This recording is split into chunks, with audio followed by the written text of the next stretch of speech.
Look at this cute little hair clip that my friend sent me. It's an espresso martini. I hope it doesn't come to life and try to have sex with me. Someone should write that.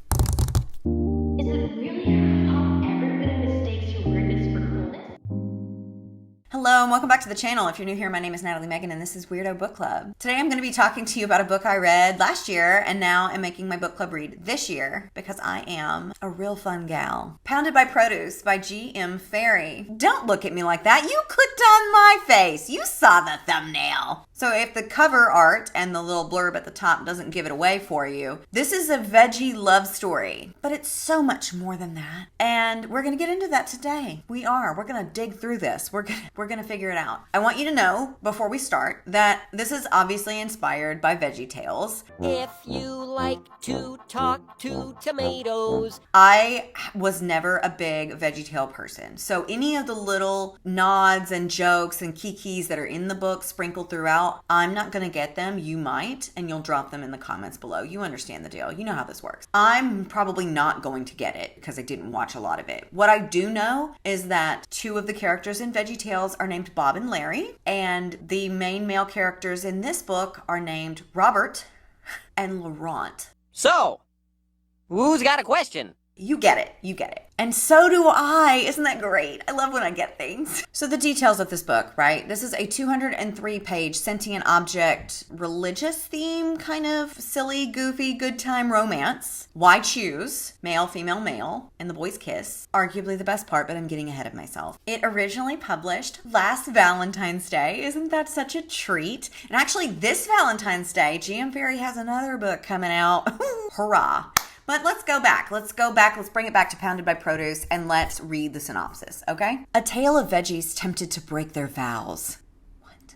Vegetables don't take vows. Fleeing a tumultuous past, Emily finds refuge at a kitchen job in a quaint countryside parish. Aw, that sounds so fun and pure and wholesome. Robert and Laurent are two best friends with a bond that has crossed lines throughout their history, but now walk the straight and narrow, giving their lives to the parish as priests.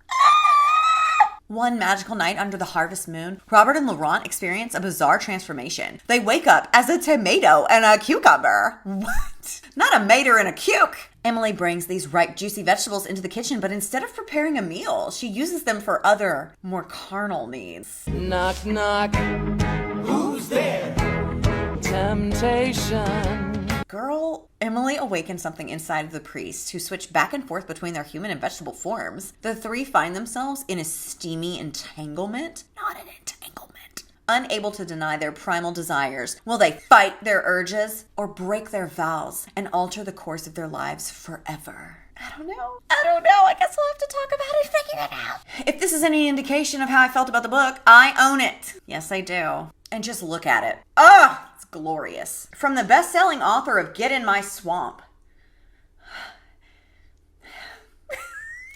Content warnings. Pounded by Produce is not suitable for all readers. For a full list of content warnings, visit gmferry.com. Okay, great. I will. Okay, so the full list of content warnings for Pounded by Produce is as follows. Are as follows? Is it? I don't know. Subject verb agreement? Why bothers? Pounded by Produce is about two priests who transform into sentient vegetables. While fun, this erotic, sexually explicit story includes elements that might not be suitable for some readers. Religious trauma, religious guilt, dubious consent, object insertion, biting, mild domination, mention of domestic abuse, anal penetration, penetration without protection, and double penetration are present in this novel. Readers who may be sensitive to this content, please take note.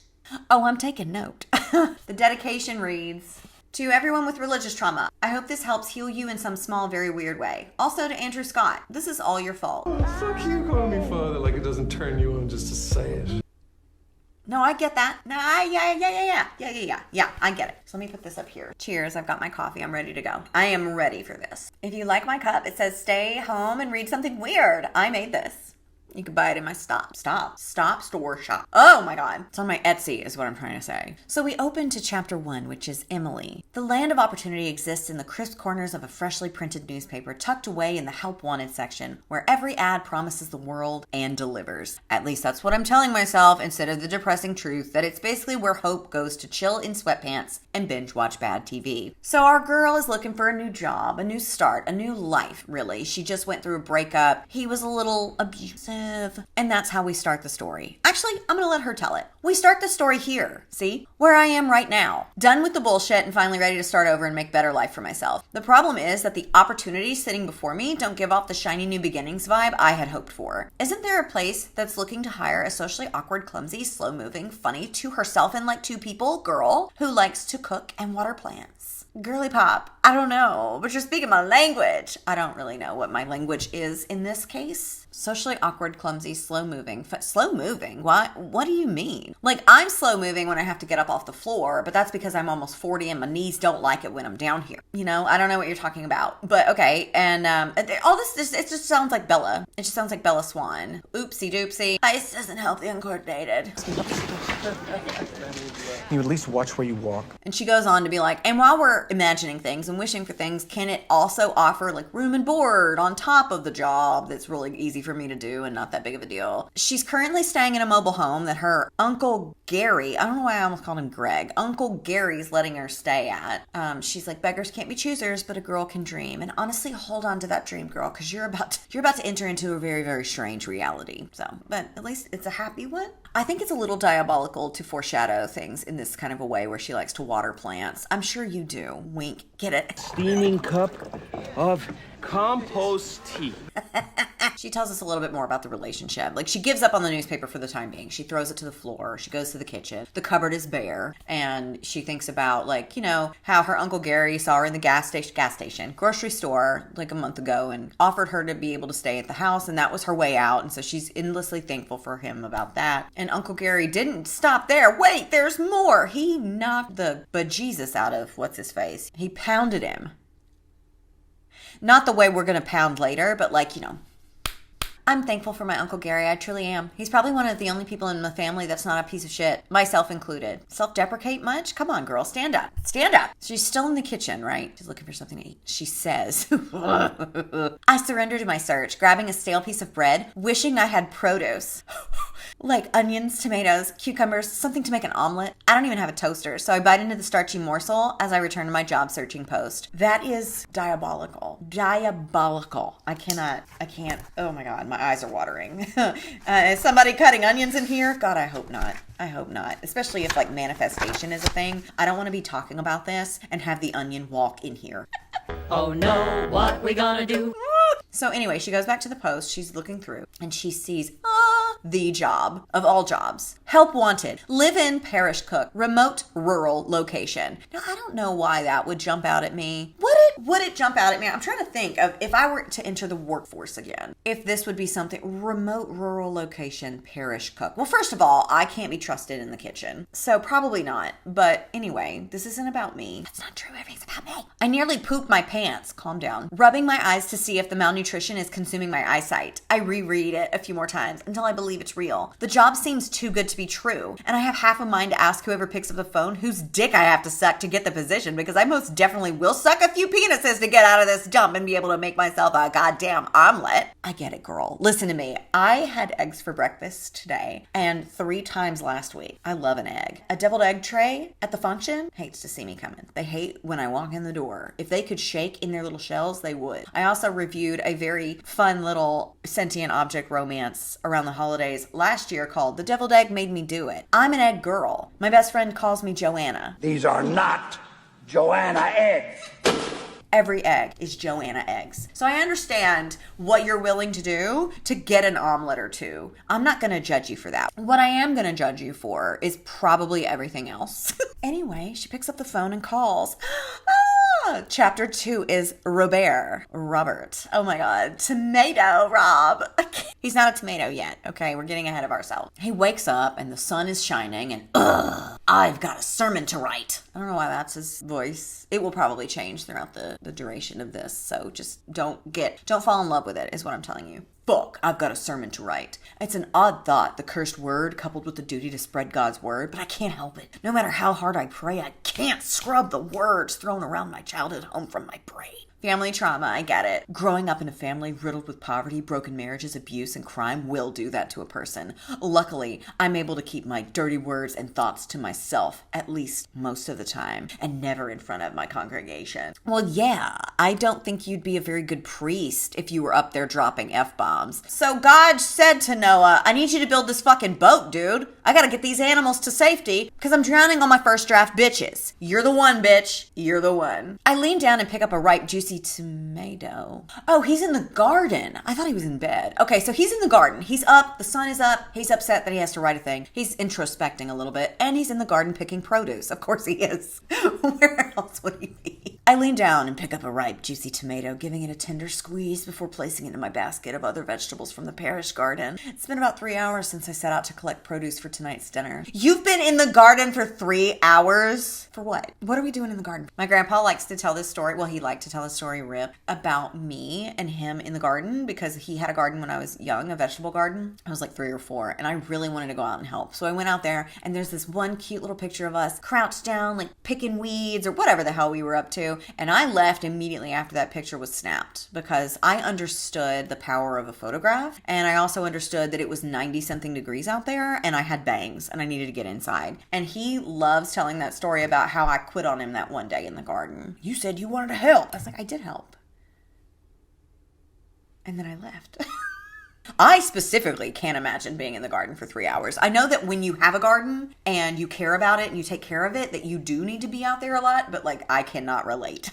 So he talks a little bit about like why he's in the garden and how their cook left 2 weeks ago or something, fell in love and moved to Spain or whatever, and now he's got to cook and make do. But thankfully, the receptionist named Gail, I guess she's a receptionist. I don't really know what Gail's job is. Maybe she's like an overseer of some kind. She informed him that they're getting a new cook. Oh my God, tomorrow, hurrah! And maybe then, quote, I won't be distracted by the earth's beauty and finally get my mind on the Lord's word. I don't really understand, but it doesn't matter. So let's keep going. Have you seen my hairbrush? Oh, where is my hairbrush? I whip my attention to him as he rushes towards me, all legs and arms flailing behind this tall form.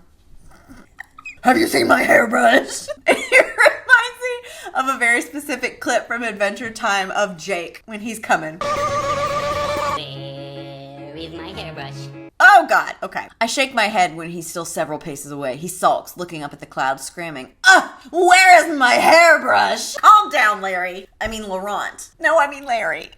Robert walks towards him, kind of like low-key, rolling his eyes, but his theatrics had never really gotten to him. His constant humor spills from his pores and has a way of melting into the cracks of my hard exterior. Uh-oh, what does that mean? Robert, oh Robert, he falls against me. Look at me, I'm a mess. Is this me?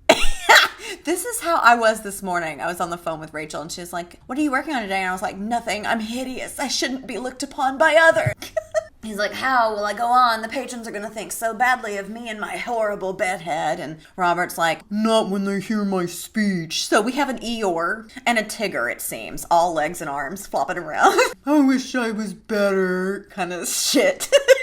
And Laurent kisses his head and is like, you're a beautiful speaker. You can't keep comparing yourself to me. And, you know, and they kind of banter back and forth. He's like, I know I'm a beautiful speaker. I just haven't been able to write anything because I'm having to play motherfucking housewife. And he's like, if you were my wife, I'd divorce you. Have you seen the state of that kitchen? And they laugh and they push each other and they fall down to the damp earth below. And then like, oh my God. Is his hand touching my hand kind of thing? And then we get a little bit of insight. Laurent and I have been best friends since seminary school. We've never been afraid to touch each other in a friendly manner. Rubbing shoulders, fake sincere kisses on the head, arms intertwined, normal bloke exchanges. Normal bloke exchanges. Casual bloke exchanges. I can't deny the zap of electricity that zips through me every time his skin meets mine, but I attribute the sensation to the lack of physical touch in my 15 years as a priest and even more before that. God knows my parents never offered me affection, and I never enjoyed my romantic relationships with women, however fleeting they may have been, making the decision to become a priest, to flee a life of disparity and sin, an easy choice. But not so easy, because Laurent, followed him to seminary school. God tests his strongest soldiers, and I'm not spared from temptation. Seminary school challenged me for multiple reasons: late night study sessions, lack of sleep, or time to eat, but a darker need presented itself to me. Images of naked flesh intertwined with mine, men and women, piqued these primal interests, and I found it hard to keep my thoughts at bay or my hands away from the pounding need between my legs. Not the pounding!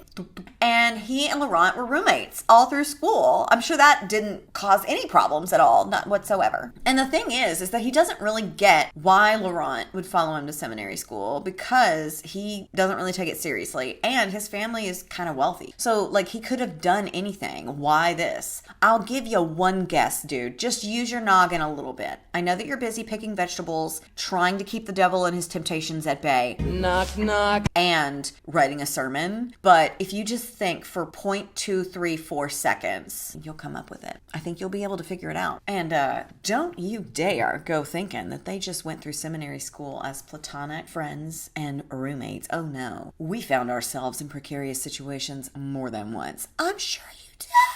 They've never talked about it out loud. And as they're laying here on the grass, he has a hard time not letting his mind wander back there to some of those nights where it was dark and it was quiet. Air was thick with something he can't quite put a name to.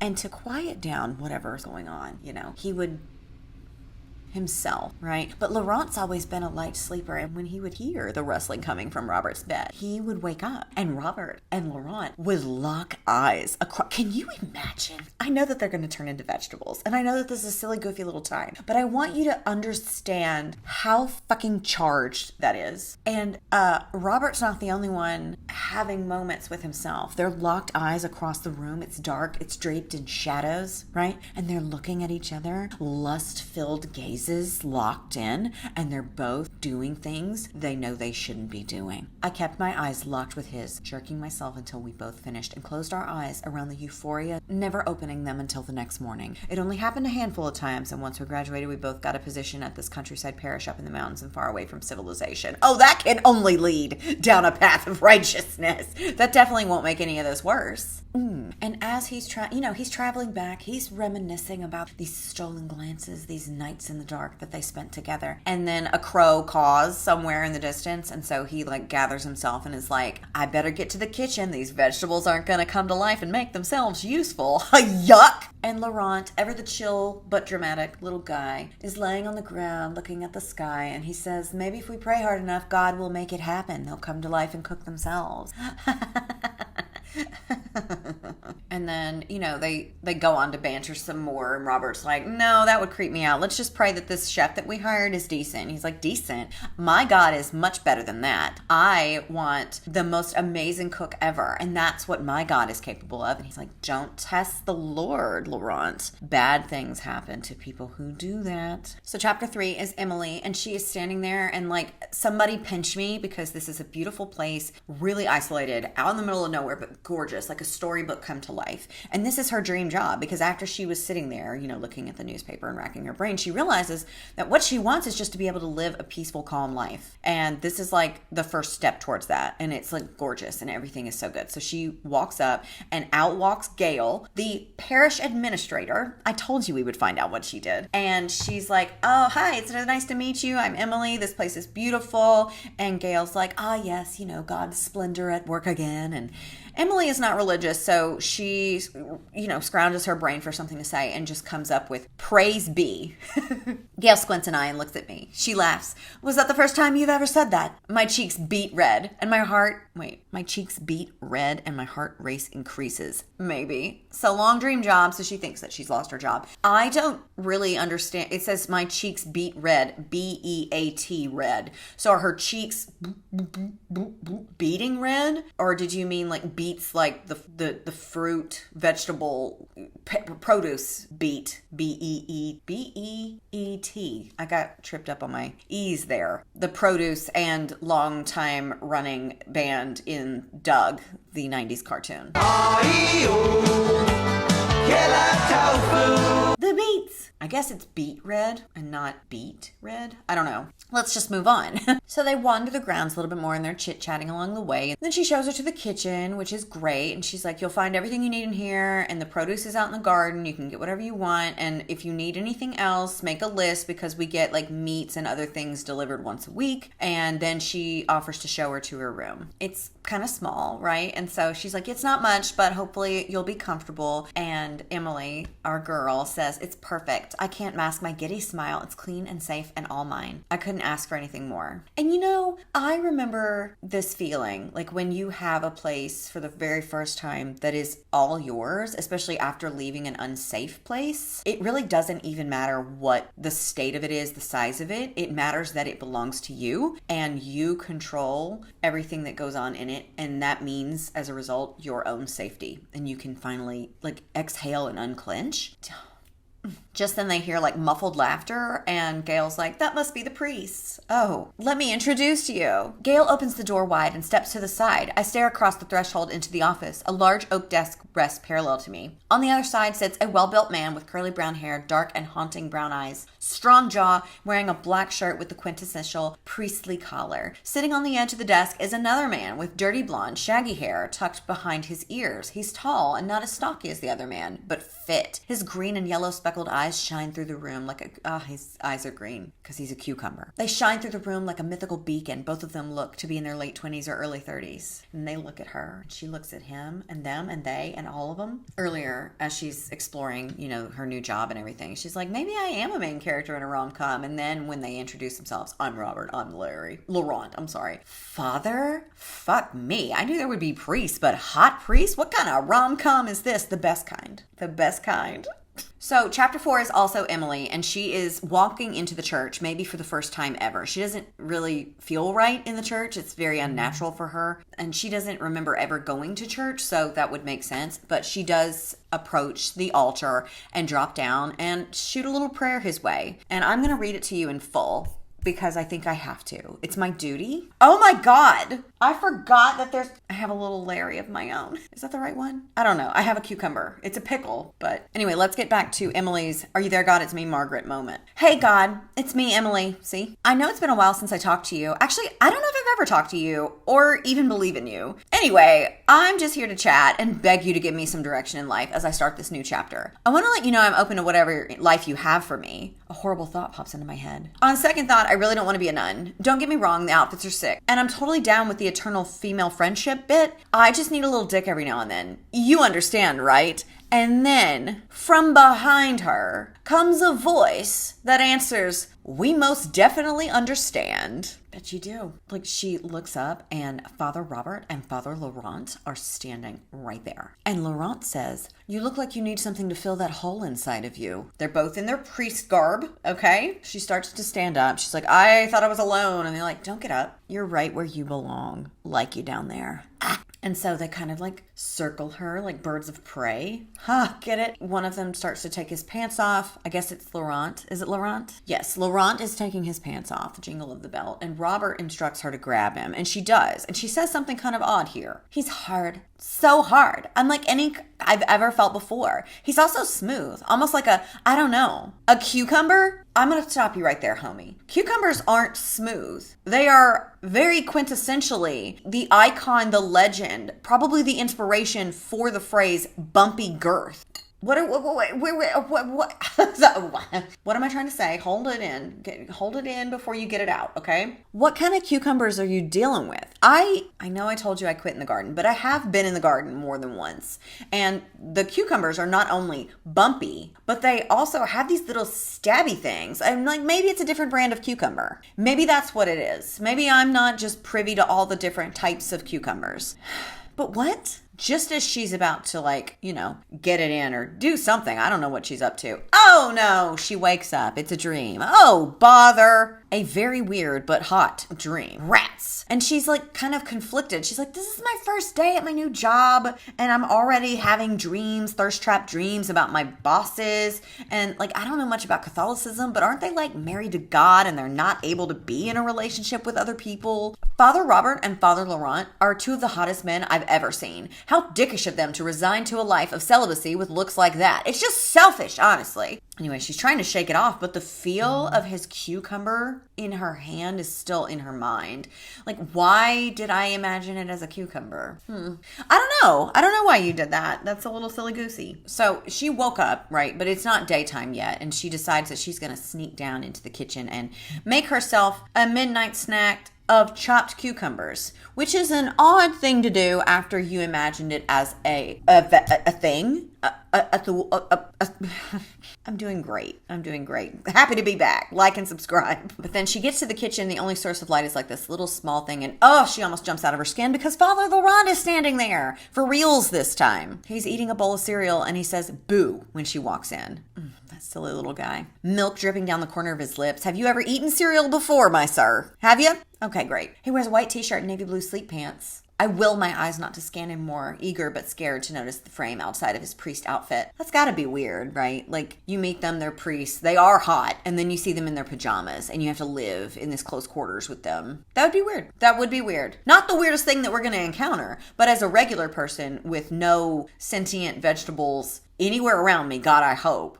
Pretty weird. Okay, so they talk a little bit and she's like, I'm sorry, I didn't know anybody was down here. He was like, this is your kitchen. I'm the one who was sitting here in the dark like a weirdo. Did you come down for a midnight snack too? And she's like, yeah, but it's fine. I'll just eat tomorrow or whatever. Nonsense. Grab yourself a bowl and join me. I'd love to get to know you better. We didn't have much time after our first introduction. She made like a really quick awkward exit after meeting them. And so she is like, yeah, I do need to redeem myself a little bit. But this is like not a good idea. Like, he's in his jams. I just had a really erotically charged dream about him with a phallic cucumber and maybe I should just go to bed. But now that he's staring at her, how can she say no? How can she deny him? This is already going so well. So she agrees. She goes and gets a bowl and he's eating Reese's Puffs. Reese's Puffs, Reese's Puffs. Eat 'em up, beat 'em up, beat 'em up, beat 'em up. And she thinks to herself, like, it's not the chopped cucumber I had in mind, but it's probably for the best.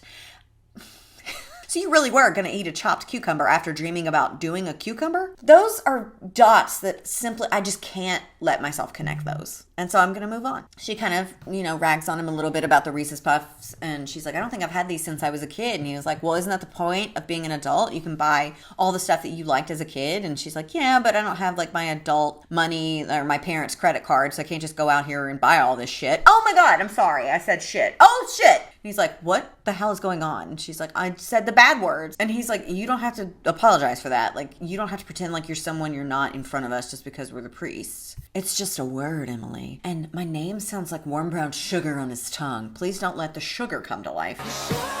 No, please. She averts her eyes from him and, doesn't really feel very hungry anymore. But that leads him to ask her, like, are you religious? I tense. Surprisingly, no one's asked me that during my short interview process. I figured it would come up by now, but I'd been dreading the moment when I'd have to answer. I love this place, and I would say anything to stay. But the truth will come up. I can't go a few minutes without swearing in front of the priest. I breathe out. I haven't been, but honestly, at this point in my life, I'm looking for something. Something that makes sense, something that gives me purpose. He's like, that's how I felt when I joined the ministry. Obviously, I took it a little bit to the extreme, but yeah, I was looking for something too. And she kind of ponders what this means, and like, my search for purpose will not end with celibacy in a parish and all this other stuff. She's just kind of rolling through, and then he notices the time and he's like, oh shit, I gotta go. And she's like, yeah, me too, because it's gonna be my first day and I gotta make my boss's breakfast, and he's like, I'm not your boss. And she's like, well, what are you? And he's like, your coworker, your father. And she's like, did he just make a joke?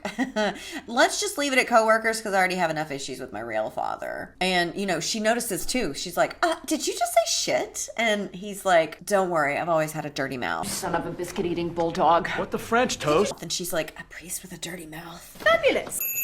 And he goes, oh, Emily, I promise you, Robert and I are nothing like the priest you're used to. Then they start to part. And she's like, okay, well, good night, Father Laurent. And he says, sweet dreams, Emily. He calls after me. There's no way that he can know what I woke up from. But goddamn, does it feel like he can read me better than the Bible. Say Bible. Bible. Chapter 5 is Laurent. And I totally forgot about this until this exact moment. That in the book, their little chapter markers are the vegetables that they are. and Emily's is a son. She's the son. I don't know. So chapter 5 is Laurent, and he is in the church with the congregation. Everybody's there, and they're watching Robert speak. And he talks a little bit about how they both have different like delivery styles when they're doing their sermons, and that the congregation never complains. And he knows that a lot of the young women like their masculine eye candy of priests. And then he says, I don't blame them. Hell, they're here for the same reason I am. He's in love with Robert. I'm getting ahead of myself, but I just need you to know that that's true, okay? He's the real deal, unlike me, who's faking it most of the time. He's always been that way. In seminary school, I was in awe of him, even more so than I am now. He didn't have any questions, only answers. It felt like God spoke to him like his closest confidant. I was jealous at first. Why him and not me? But I quickly learned that jealousy wasn't that at all. I didn't want to be him. I just wanted him. All of him. And he goes on to talk about like why he came to seminary school, and he was looking to find his purpose. And it was honestly very validating to hear Emily say the same thing, because he experienced that as well. And he tells us that the celibacy thing has never really been an issue. I mean, I've had my fair share of puss in the early years, and it always disappointed me. It was so meaningless, so fast, missing something entirely. Those few nights with Robert, with just my hand, his labored breaths, and my mind did more for me than any of my previous sexual experiences. Of course, something was missing. Always something missing. Okay. He goes on to talk more about like how he feels about Robert and all this other stuff. And he's like, priests aren't supposed to jack it. Okay. We know that. But why would God give me these needs if I wasn't supposed to do something about them? I'm not hurting anyone. And he says that sometimes when he's going to town on himself and he sees Robert's face in his mind, it feels like God sent him there for him. And there's no way to prove that he didn't. Religion. And then we switch gears a little bit, and he tells us that, you know, he hasn't really been spending solo time with himself in a while because the walls are really thin, but he couldn't help himself after last night seeing Emily. Yeah, weird. I thought, so we like Emily, do we? Her plump lips, her wide eyes, her pushing against her thin sleep shirt. It had all been too much. And then when she opened her mouth, god damn it, she was funny, and talking to her felt easy. Okay. She was nervous and flustered, something I'm used to from older women here, but never with someone who looks like her, who smells and sounds like her. Cool. And he felt like it was a relief, because after all these years of him just like jacking it to Robert, you know, he kind of like maybe things were leveling out, and maybe this was going to be okay. And maybe it's not just about Robert. Maybe it's about there's different people, you know, and it doesn't always have to be him doing that with himself while imagining having Robert's cucumber in his mouth or whatever, you know, kind of thing. And then he was thinking about Emily instead. So maybe this is all going to be okay. But that was until this morning when he was doing his sermon and they both locked eyes, and yeah, nothing's changed. And he says, God, I wanted to push him back into his room and kiss the sleep off his face. Woo! Do it! Robert finishes his sermon. Everyone claps. It's very good. Good for you. And they make their way off stage. And Robert's like, could you tell that I made all that up? And he's like, not at all. You did great. And they go and they stand at their positions by the door and they shake hands and they tell everybody bye as they're leaving. Thank you for coming. Blah, blah, blah. Praise be, you know. As they're saying bye, you know, one of the older ladies who honestly is totally there for God and only God says that they're looking a little frail, and how about I come over and cook some meals for you? I heard you lost your chef. And they're like, absolutely. That's such a sweet offer. But we just got a new chef and here she is now. And Emily walks up and she's like, I'm sorry. Hey, lunch is ready. And Laurent feels bad because he hasn't really oriented her to the schedule and all this other stuff where she's supposed to be. And he feels like a dick. Emily goes back to the kitchen and Laurent sees like Laurent's feeling some type of way after seeing Emily, because he has been, right? And then he notices that Robert seems to be feeling something going on. Something's going on. He's not sure if he can see what Laurent and Emily are having going on here, or if Robert's having something with Emily on his own. What is all of this? Anyway, another older woman walks up and hands them a sweater. It's a light blue knit sweater that she made herself, with a little duck in the middle. I don't want you to get cold. And they're like, you have outdone yourself this time. The sanctuary is empty now, and Robert and I start to close the large 10-foot wooden doors, but before we shut them completely, a frail voice sounds behind us. I don't think you'd want me trapped in here with you boys. I startle, turning to meet the old woman dressed in a dark cloak. A large boil sits upon her crooked nose, and she smiles at me with a gap-toothed grin. I'm sorry, ma'am. We didn't realize anyone else was in here with us. She waves a frail hand in dismissal. She's like, no bother, no bother. And he's like, I don't know if we've met. I'm Father Laurent. And she goes, I know who you are. I know who you both are, probably better than you know yourselves. Robert and Laurent kind of doing one of these. you know? She's clearly off her rocker, crazy, cuckoo bananas. Cuckoo cucumber. And they offer to give her a ride home if she needs one because they don't see any, you know, cars left out in there, whatever. And she's like, no, I can take care of myself, but you two, you need some help. And they're like, okay, well, great seeing you, meeting you, having you here. We'll see you next week, you know, whatever, trying to get her out the door. And she does kind of start towards the door. She walks into the entryway and through the doors, and then she stops, turns, and looks dead at Laurent and says, tonight is the harvest moon where spirits come to play.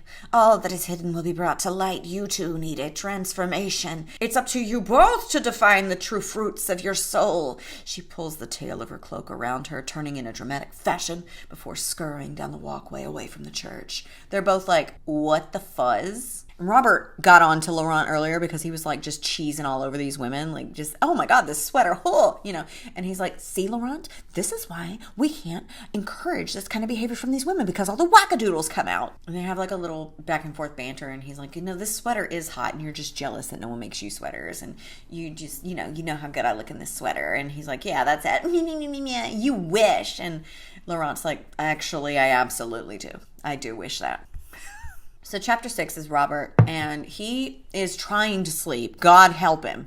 And he can't because Emily has him all fuzzled. I thought hiring a new cook would give me time to focus on the Lord's word, but ever since Emily showed up at my office door 2 days ago, I've been more distracted than a teenager shopping with his mom at a lingerie store.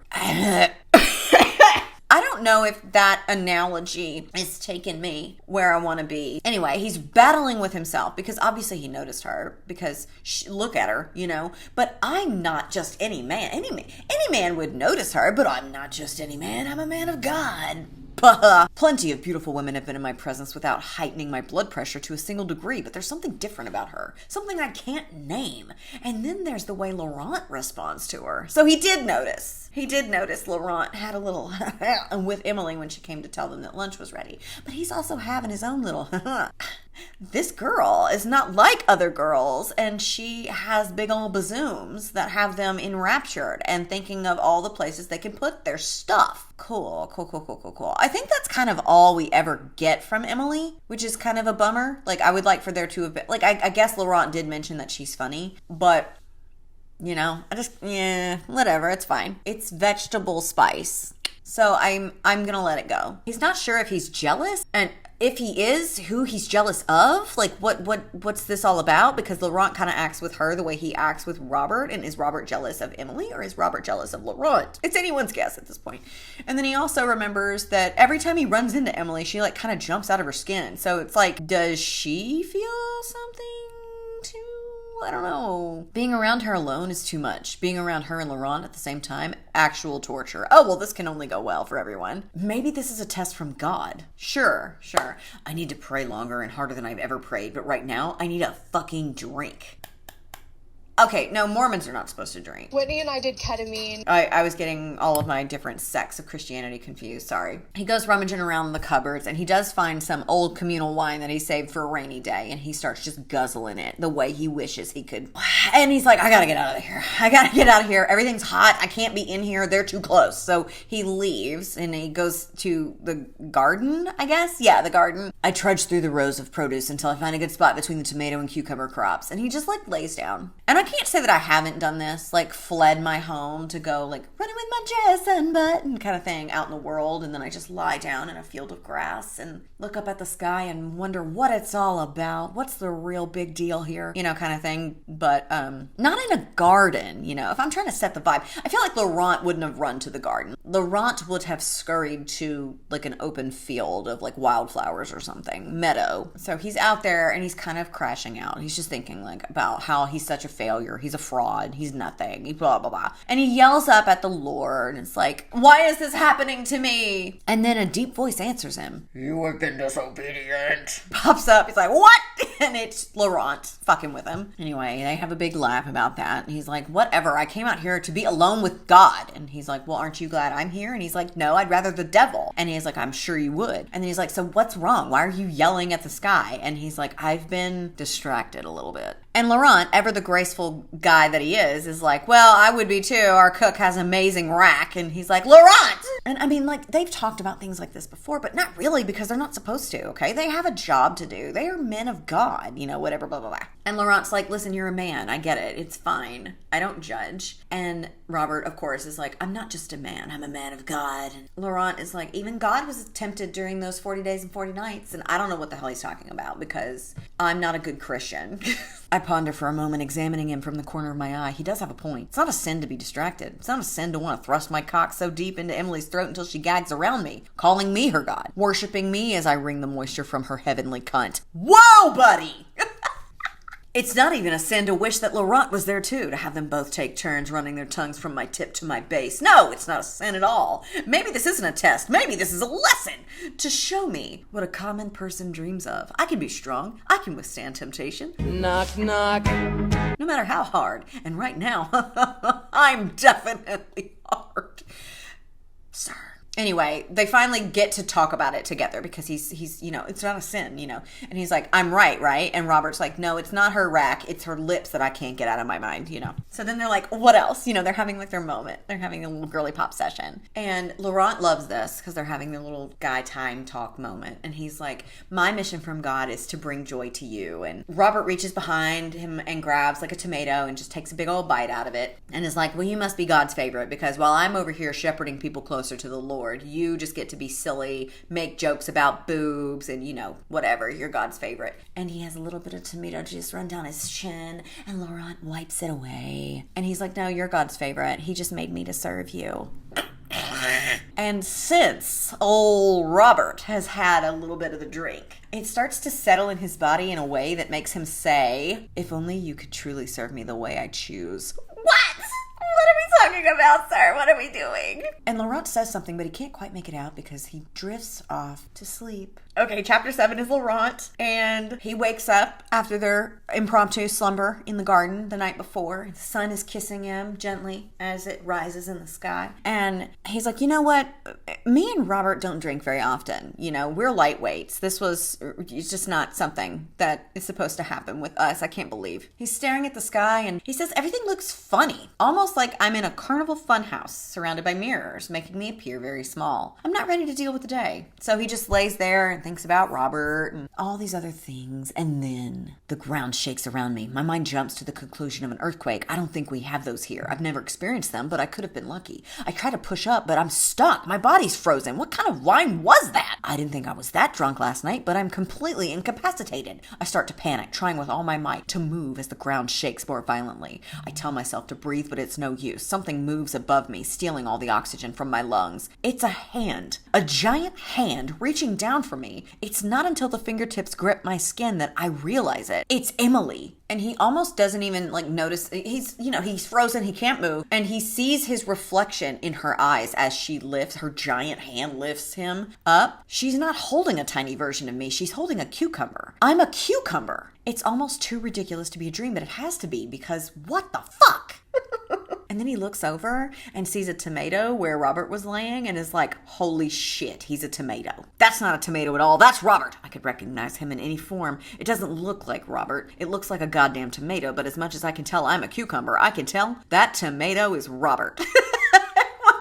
What are you talking about? What are you actually saying to me? Emily has like a weird shiver when she puts them in the basket with the rest of her produce. And she's like, I don't know what's wrong with me, kind of thing. And he looks around the basket. There's peppers and lettuce and all this other stuff. And somehow, he doesn't know how he knows this, but he knows that all of those are just regular veg. No transformed humanoid people things, right? They're just regular vegetables. Shoo. So it's just him and Robert. And she has a basket full of stuff, and so she takes him back to the kitchen, and he's just like along for the ride, because what else can he do? And he's still like, is this a dream? If it is, this is the most lucid dream I've ever had. And honestly, I don't know if life as a cucumber would be so bad. And then Emily appears above him holding a really sharp knife, and he starts to be like, oh, I didn't really think this all the way through. I'm not just a cucumber, I'm food. And instead of Emily having me in her mouth, the way I want. She's about to have me in her mouth as a little snack. Oh, what am I gonna do? But then she, like, inexplicably, and to his relief, puts the knife down. Like, something's wrong with her. She just can't shake it, you know? And she picks up Robert and Laurent, and brings them up to her face and is just kind of like looking at him, and her fingers are touching them, and it's kind of sending shivers through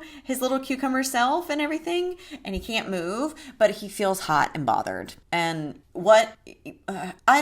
I was going to say something, but I honestly don't even know what I was going to say. I don't know what to say. So, you know, he's like kind of still freaking out a little bit, as anyone would be, I feel. He's like, what is this? Like, she's bringing me slowly to her mouth. And like, honestly, I don't even care if she takes a big old bite out of me. And, you know, maybe God isn't punishing me. Maybe this isn't a curse. God did do some weird stuff to send a message. I mean, he made a donkey talk for some reason to some end of some kind, right? So maybe that's what this is. And she brings them to her mouth, but she doesn't eat them or take a big chunk out of them or anything. She just holds them there, and then she's like, what is wrong with me? And so she kind of goes over to the sink and washes her hands and stuff, and he's thinking to himself, he's like, well, maybe this isn't my dream. Maybe I'm in Emily's dream, and she has like a cucumber thing. Has she always been attracted to cucumbers, or am I the first? Does she sense that there's something different about us? I don't really know what's going on. Where's my blanket? Oh my God, I'm cold. All right, I can't sit on the floor anymore because I'm an old person. So as Emily is contemplating what the hell is going on with her, 'cause she's acting real weird around these veggies, she is over by the sink, and Laurent is like, maybe if I concentrate, I can move. And so he like locks in, focuses as hard as he can, and he is able to move like a fraction of an inch. And so he's like, maybe I can move more if I try, you know. She cuts up some other produce that isn't them, which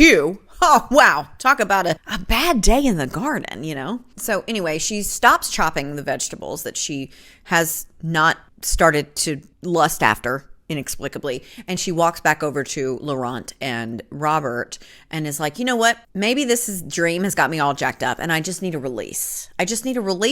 And then I'll be fine, and I'll just carry on as I always have been. So, you know, Laurent, hearing this, is not really locking it in because he's too captivated by her beauty or whatever. And he explains it like he can feel her pulse. Like somehow he's like much more susceptible to sensations and stuff as a cuke. And he almost doesn't even realize what she's doing before she does it. She picks them both up and takes them to her bedroom. This is where it gets a little kooky, but also this is where I get a little confused because I don't really understand the draw of the tomato. I know that it has to be a part of it because like VeggieTales and whatever. Have we got a show for you? And Bob and Larry, and it's just too funny to function without both of them. But I don't really see the point of a tomato in this specific scenario. Like obviously a cucumber makes sense because, you know, whatever. But I guess, you know, you just be rubbing up on, I don't know. We don't have to talk about it. Let's just keep going. So he realizes that they are in fact in her bedroom, and he says, or thinks rather, because he's a cucumber, praise the Lord for whatever the heck is going on right now, because God, do I fucking love being a cucumber. And he says this because he can tell by the look on Emily's face, she has not brought them to her room to eat. No, it's for something else. So chapter 8 is Emily, and she is a heaving mess in her bedroom. She is just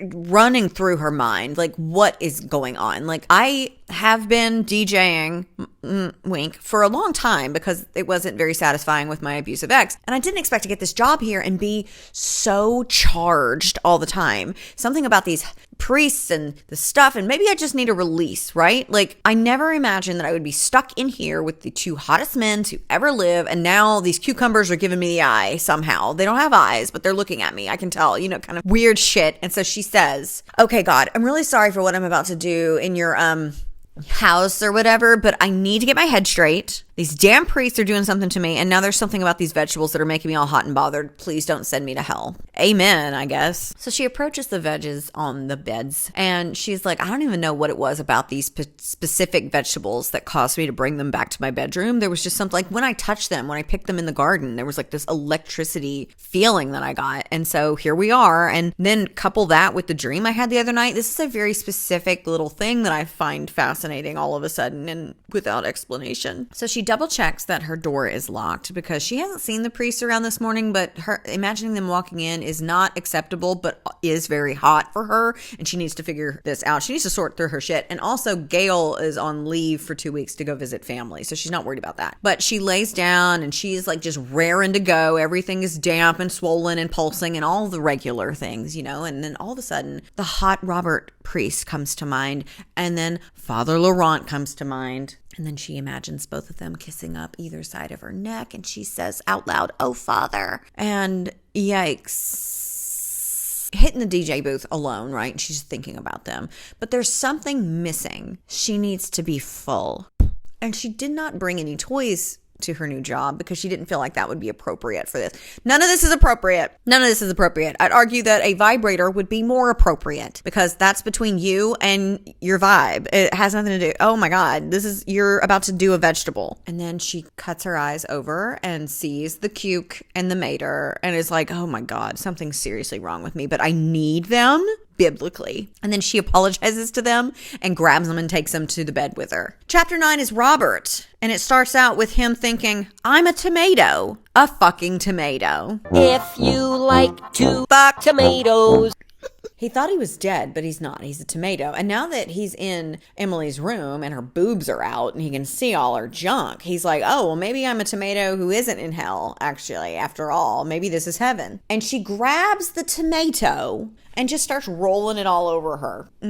And, you know, he's pretty excited about this. I mean, he's a tomato, so he can't really exclaim or emote or anything, but he's having a good old time. I mean, it's been a long time since a woman's touched him like this. And he's sure that this is a dream. So when Emily like rolls him over her face and says like, oh yes, please, under his quote, bulbous form, yikes, he is like, you know what? I'm definitely going to wake up covered in my own ketchup, if you understand me, right? And in the other hand, he sees that she has the cucumber and he just knows. He's not sure how he knows, but he knows that it's Laurent for some reason. He looks like a regular fucking cucumber, but I know he's Laurent more than I know that I'm a tomato. No form could hide him from me. I'd recognize him even in the grave.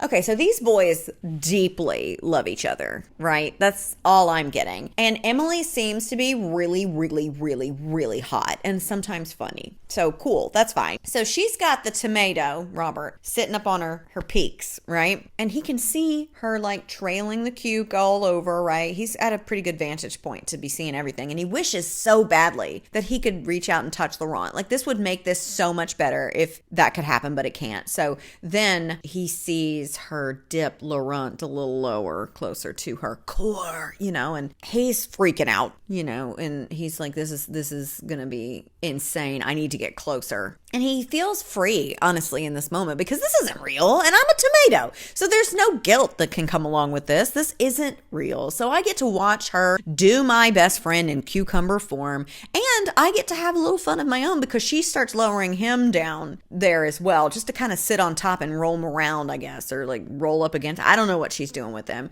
He says, I revel in the joy as I sit atop her cunt. And I don't know why. That was so silly. Why did you have to say atop? I revel in the joy as I sit atop her cunt. I just can't get it. The cuke is in, right? And he is on. I get it. We got dual stimulation going on here. Wow, this is so fun. Oh my God. Jesus, is it fun? Are you having fun? It excites me that she can take him so readily. She's such a good girl, taking almost every inch of him. God, do I want to be inside her. He's a lucky bastard, but I can't complain. I have the best seat in the house. watching Laurent drown in Emily's.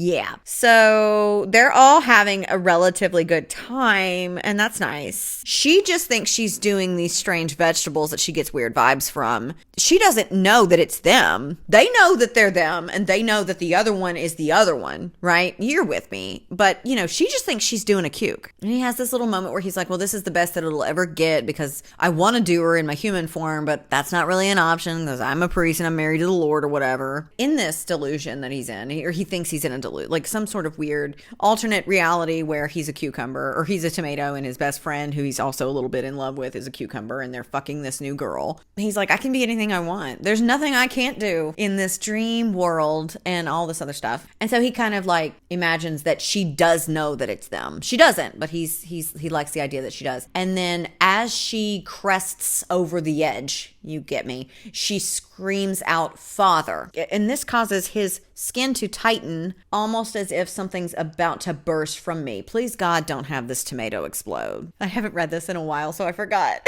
She's crossing the finish line, and as she does, it all becomes too much. There's a pop and a wetness around me. I burst. A small hole opens at the bottom of me, and my literal seed drips onto Emily's skin. This is a tomato, remember? This can't be good. I just exploded, but it almost feels like release, like a strange vision of tomato come.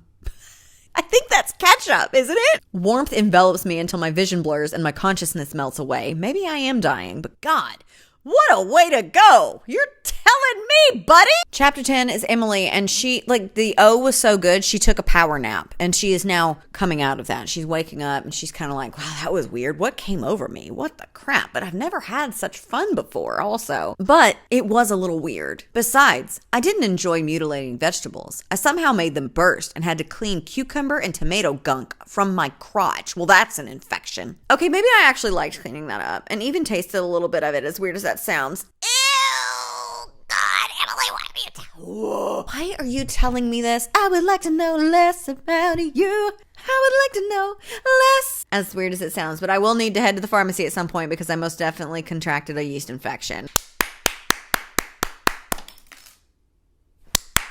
Good job. You brought it up almost before I did. Anyway, she starts to kind of gather herself and the strength to sit up and carry on about her day as normally as she can. And then she sits up and freezes because there are two men curled up, sleeping at the foot of her bed. She starts violently kicking at them. You're like, what are you doing in my room? Ah, get out of here. You know, she doesn't realize yet that it's the priests. It's both of her fathers. Oh, they're not naked, by the way. They're not naked. They're just sleeping. And she kicks them and they both sit up and they're like, what the heck? And how did they get in here? Is this punishment for doing the stuff to the veggies? They have to witness my shame. Am I being punished by God? You know, whatever. So Laurent, the silly goose that he is like, man, I just had a weird dream. And she's like, what are you doing in here? And they're both like, I don't know. We're really sorry about this. We'll go. And then she also notices a slight movement beneath someone's little waistband and is like, did I just give a priest a bone? If you give a mouse a cookie, and if you give a cucumber and a tomato entrance to your gateway to heaven. I don't know. This is falling apart around me. So they get back to their shared, I think they share a room. Do they share a room? Why would they share a room? No, they're still there. They haven't left yet. So Laurent just kind of falls back on the bed and he's like, man, I had a weird dream where I was a cucumber and Robert, you were a tomato. I'll keep the rest to myself, but man, that was weird. And Robert's like, what will you keep to yourself? Why? And Laurent's like, why do you want to know? And he's like, because I had a dream that I was a tomato and you were a cucumber. And they're like, no flippin' way. Yes way. In the meantime, Emily is still there and she's reeling and she's like, is this punishment for hitting the DJ booth in a priest's parish? Like, is that what this is? And then finally, Robert's like, maybe we should discuss this privately. At this revelation of the dreams and stuff and like, well, we should maybe do this privately, Emily chimes in and offers up the information that she actually brought a tomato and a cucumber to her room a minute ago. And they're like, okay, well, where are they? And she's like, what? And like, the tomato and cucumber. And she looks around and they're gone. And then Father Robert asks, like, what did you bring them in here for? What did you do with the cucumber and the tomato? And he's like waiting for her to answer. And they're both being kind of casual about it. She can't tell from their stares if she's in trouble or if they want to like consume her. So she's like, am I in trouble? And they're like, why would you be in trouble? What did you do with the cucumber, Emily? What did you do with the tomato, Emily? Am I getting warmer to where you put the tomato? Yikes, boys, calm down. This is all very wackadoodle. Okay, I need a minute, maybe a glass of water, and then we can regroup. But anyway, they do start comparing notes. And he's like, I don't think you were dreaming, Emily. I think I was that tomato and you sat me atop your correct, And so they're like, oh, so it wasn't a dream. And she's like, what are you two talking about? Dream, because she wasn't dreaming. She, again, just thought she was doing it with a couple of veggies from the garden. And they're both of the priests have just shed their priestly duties at this point. They are just saying F-bombs left and right and being really, really flirty with her. They're like, I thought you said just a minute ago you don't usually do objects like that. So why did you put the cucumber inside you? Why did you have me sitting atop your stuff? Why did you do that today, Emily? Grabs her jaw and everything. And I don't know why we're doing this, why we're just full steam ahead, because I know that Robert specifically is a very tortured little guy, okay? But right now, all bets are off. And they finally get her, like, with all of this prodding, they get her to admit, like, there was something different about the cucumber and the tomato. There was something off, the vibes were different, and that's why I did it. I don't usually do things like this, but there was something going on. And so then they both sit back and they look at each other and they're like, what do you think? And then Laurent's like, well, I certainly felt like a cucumber. And Emily's mortified. She pulls back. She starts apologizing. And then they both like snap to her and like, why are you apologizing? And she's like, if this is true, what I did to you was horrible. And they're like, well, I don't know if I would say it was horrible. I had a good time. Didn't you have a good time? I had a good time. What about you? And she's like, yeah, but you guys are priests. Aren't you guys like not supposed to do that? And they're like, but we weren't priests when we were doing all of that. We were a cucumber and a tomato. And God can't damn cucumbers and tomatoes to hell forever. So we're good. So, but this conversation, this shift in dialogue does snap old Robert out of it. As I mentioned, he's the tortured one. And so he's no longer gripping her face, commanding the room, being like, kind of slutty with his little flirtations and stuff. He's kind of pulled back into himself, you can tell. And he's like, well, we're not produce now, so we need to leave. I'm sorry, Emily. This is very inappropriate. Laurent, let's go. And this shift obviously really confuses her. She's like, what's going on? And he's like, listen, look, I don't know what just happened, but we are no longer vegetation. Okay. We are priests and we are feeling things and I've got to get out of here. I need to pray for guidance. Let's go, kind of thing. And it is a very abrupt leave that they take, and she does end up like, she feels very bad. She's all alone, horny and confused as they slam the door behind themselves. Chapter 11 is Robert. Thank God, because I need to know what's going on in this man's noggin. I'm sure it's a lot. He wishes that he could just like pause life so he could figure out what the fuck is going on and sort through his feelings about it, but he can't because he has a job to do, and with Gail gone, even more importantly, that he does his job well. And he has been separating himself, distancing himself from both of them ever since. Like, it's only been 24 hours, but no. Even when Laurent came like gently knocking on his door to check in with him, locked it, didn't let him in, didn't talk to him, none of that. I imagine this is very heavy because he knows that Laurent doesn't take his whole priesthood thing as seriously as Robert does. It doesn't mean as much to him. Robert feels like he's carrying both of their souls and trying to walk the line so that both of them, end up in the kingdom of heaven or whatever it is that they think is going on when you take the priesthood vows or whatever. And so he's really overwhelmed and he feels really bad and guilty and all this other stuff. And he also feels guilty because he thinks that if it wasn't for him, that Laurent would just go and frolic and be free and do whatever he wanted to do. Because as he said, Laurent isn't taking this as seriously as he was. And he could tell on Laurent's face when he said that they needed to leave Emily's room that he was disappointed. And he feels not only like he's responsible for both of their moralities, but like he's holding Laurent back in a way. And with all of those big feelings he's having, he has been avoiding Laurent all morning and just holding all of it by himself. He's managed to check off a couple of things on the list that Gail left him behind, like admin stuff that he needed to do. And then now it's time for his afternoon confessionals. So he goes into those. If you are unfamiliar with, in the Catholic churches, they have those little confession booths. On one side is where the priest sits. There's a screen in between the two rooms. And on the other side is where a person, a congregation member, or just some random person will sit and confess their sins to the priest to be forgiven by God and given instructions about how to repent for their sins or whatever. Someone named Mr. Harris comes in and confesses jealousy over someone else's fields because he's a farmer and whatever, and so he tells him what to do. He's like, yes, Father, and he leaves. And then he has a moment alone and he sends up some prayers like, what is going on? What am I supposed to be doing? What am I supposed to be learning from this? What are you trying to teach me? Kind of thing. But his quiet moment is cut short when someone else comes into the confession booth and he knows who it is. He doesn't even try to disguise his voice. It's Laurent. Bless me, Father, for I have sinned. It has been 10 years since my last confession. I roll my eyes. Fuck off, Laurent. I reach for the door, ready to escape the small booth that's already become too hot. Wait, he sounds urgent and desperate, something I'm not used to. Stop avoiding me. We need to talk about this. I'm as confused as you are. And they go back and forth for a little while, and he's like, listen, I know that you don't take this as seriously as I do, but this is not enough that should cause you to just venture off the path of righteousness. And Laurent correctly redirects him and is like, listen, Robert, we just turned into produce and banged our cook. Okay, this is no small incident. And he's like, I saw how you acted, Robert. I know that you like her too. What are you trying to lie to me for? You can't lie to me. Lie to yourself, fine, but you can't lie to me.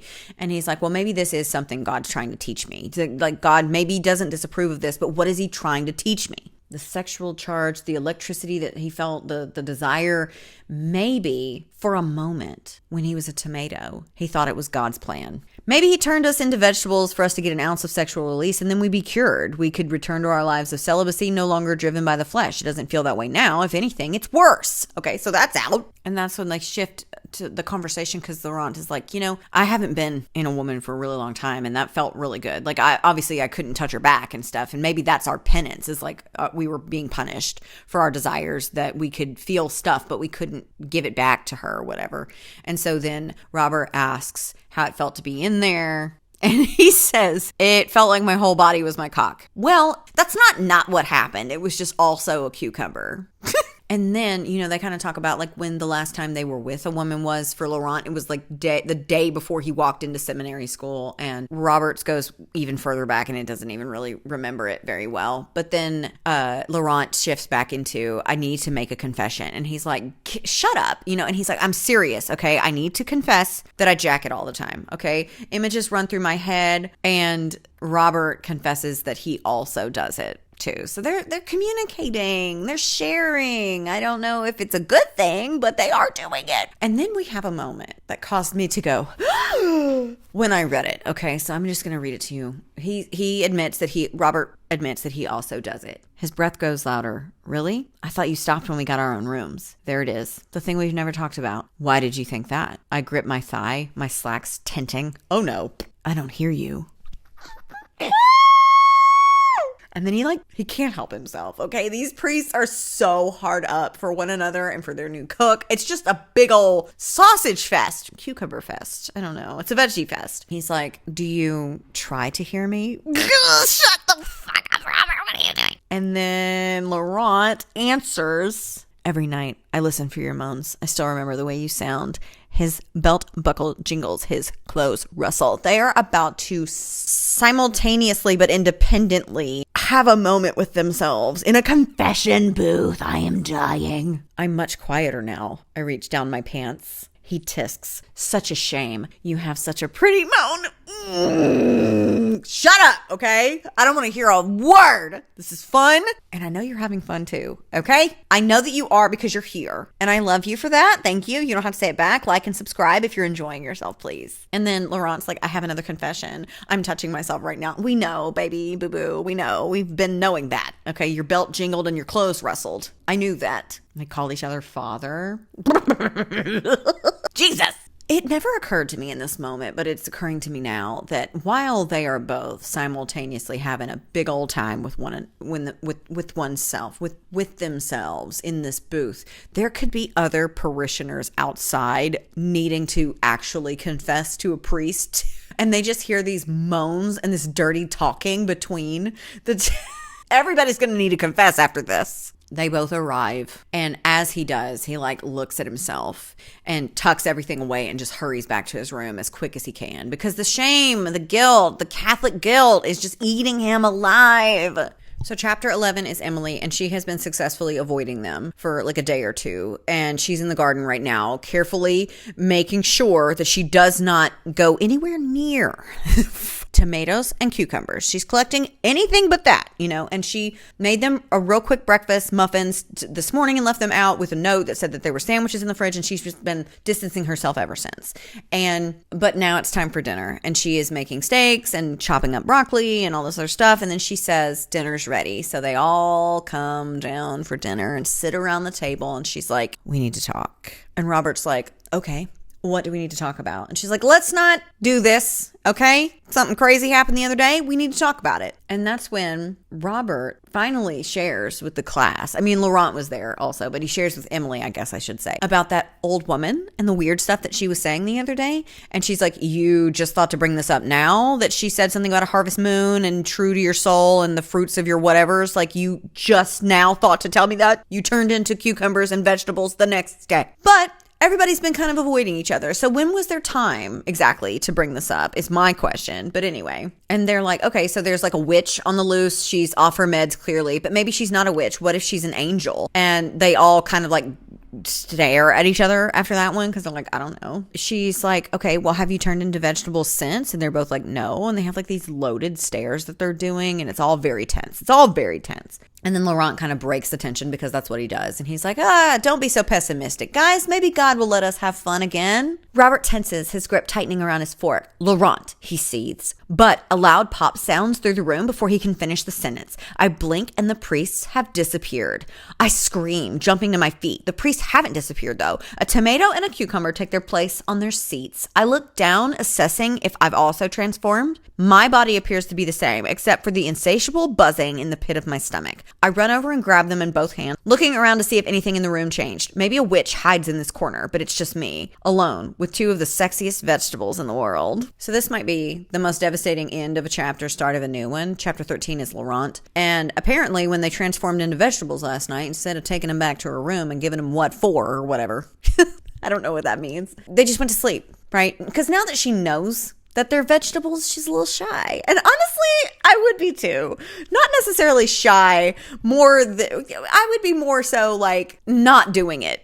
So I can't say that I blame her. But since I'm reading a book called Pounded by Produce, what gives here? What are we doing? Why didn't I get to see them pound the produce? I came to see produce pounded. Thank you very much. And now we're just taking a little nap. Anyway, they wake up. Laurent wakes up first. He sees that Emily's sleeping. He sees that Robert's sleeping. She's a little annoyed with Robert and his stubborn thing ruin all the fun, but that's why he loves him. His stubbornness. He just loves him. And then he takes a step and the floorboard creaks. So Emily and Robert wake up and he's like, hi. And she like covers herself and she's like, hi, good morning. You seem awfully chipper for someone who turned into a vegetable last night. And he's like, well, you know what? It's fun to be something different every now and then. Besides, I woke up in a beautiful woman's bedroom. I've had worse mornings. Okay, so Robert didn't wake up. It's just Emily that's awake. And, you know, Laurent is obviously flirting with her. And she's like, are you flirting with me, father? And he's like, poorly, if you have to ask, you know. And she's like, you and Robert are very different. And he's like, well, we're vegetables. We're different vegetables. And she's like, no. He's so serious about this whole thing. And you don't seem as serious. And that's when Laurent tells us, like, that's like one of his favorite things about him is his seriousness, because his devotion and his dedication and his passion makes Laurent want to join in on all the stuff that has him feeling some type of way. And you can just really tell that Laurent loves Robert. It's silly to me that Robert doesn't know, but you know what? Denial is a hell of a drug, and so is religious indoctrination. So, you know, you can't see stuff that you're convincing yourself constantly doesn't exist and isn't okay for you to see. Anyway, Robert does finally wake up and he's like, what happened? And Laurent, silly goose that he is like, big orgy with carrots and celery. You missed the whole thing. And Emily's like, yeah, you both turned into vegetables again, so I brought you here. I was afraid something might happen to you out in the open. Which is thoughtful, and it could have. I mean, Gail's still on vacation, but you know, you can't be too careful. You know, now in the afterglow of turning into a vegetable and then sleeping together, having a little cuddle puddle, they're like, okay, well, what's going to happen if you turn into a vegetable in the middle of a sermon? Which is a valid question and concern. And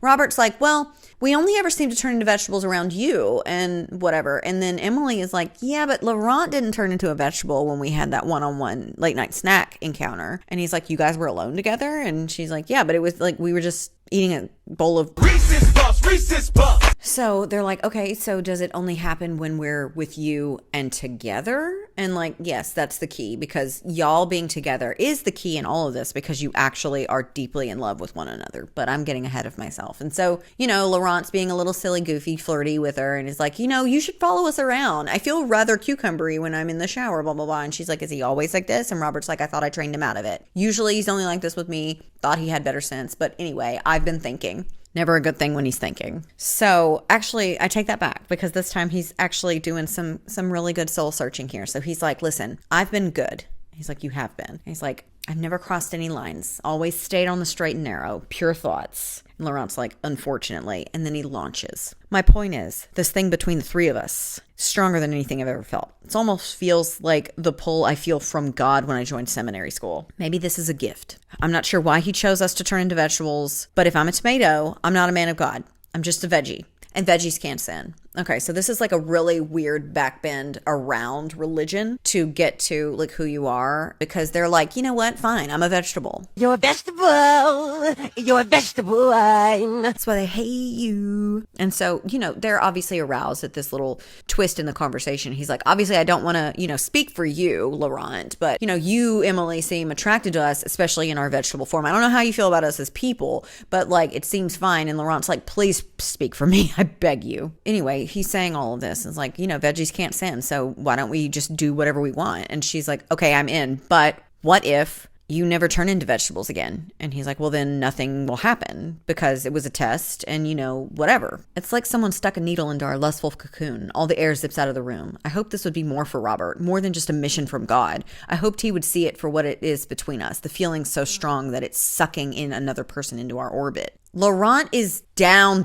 bad, crying at the gym for Robert. And Robert loves him too. He just refuses to allow himself to go there. And he's using this whole vegetable Emily thing as a catalyst, a scapegoat, a way of exploring his true desires, his true feelings. And Laurent just really wanted in this moment for him to see him and their love and not like some sort of veiled godlike mission. And honestly, that's rough, They're all kind of awkwardly sitting around and like, nothing. He looks at the clock, whatever. And Robert's like, okay, well, I have a big day ahead. So let's just go about our days and see if anything strange happens. And Laurent's like, cool. And then he stands up and he is a cucumber once again, saying, I'm lying on the floor, immobilized. I've never been so happy to be so helpless. I've fallen and I can't get up.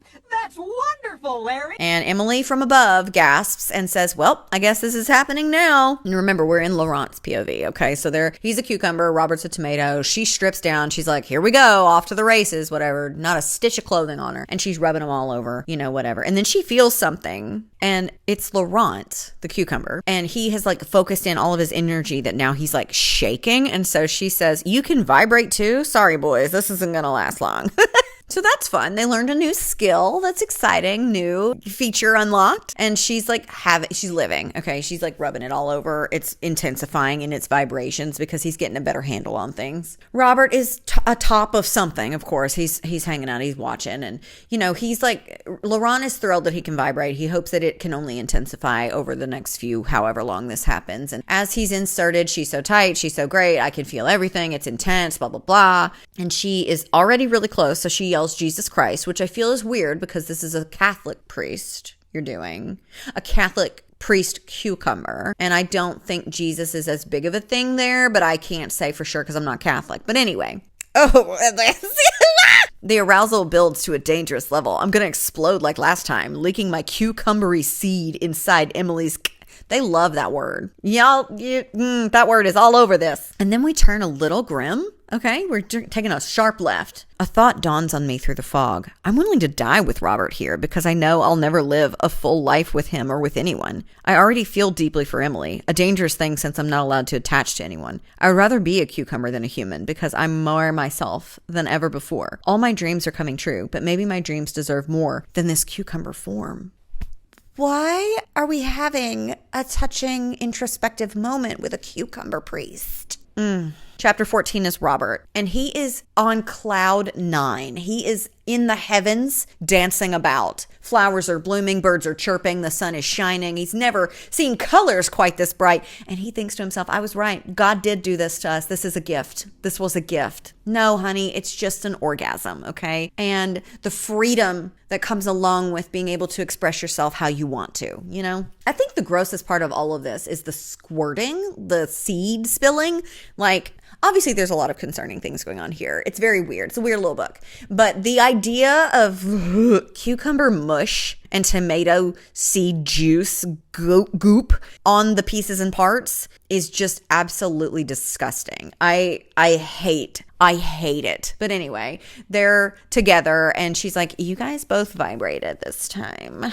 Emily's getting dressed and Robert turns around to give her some privacy, and Laurent does too. And oddly enough, and very out of character for Laurent, he hasn't really said anything because, as you recall, as we ended that last chapter, Laurent was feeling a lot of things, not necessarily a sunny, rosy disposition. He's feeling like he's able to be more of himself in a cucumber form, and that's got to be like an existential crisis of which I am not capable of processing. So, but Robert notices that Laurent is being really quiet, and so he asks him, like, are you okay? Like, was it okay for you? What's wrong? Like, you're acting strange. And he's really short and he's like, I'm fine. Great. So Laurent like kind of matches the energy. He's like, well, I got sermons to write. And Laurent's like, me too. And they both leave. And Emily's like, well, bye then, which is kind of rude for Emily. But again, I don't really feel the connection is as deep with Emily. Like I said, she just feels kind of like a catalyst for change, which is kind of sad for her in a way. But I guess she's getting something out of it too. They're all adults, really. Well, some of them are vegetables, but whatever. Fully mature vegetables. Otherwise, they would still be on the vine. Right? So it's fine. So anyway, they leave and Robert does like glance back at her and he's like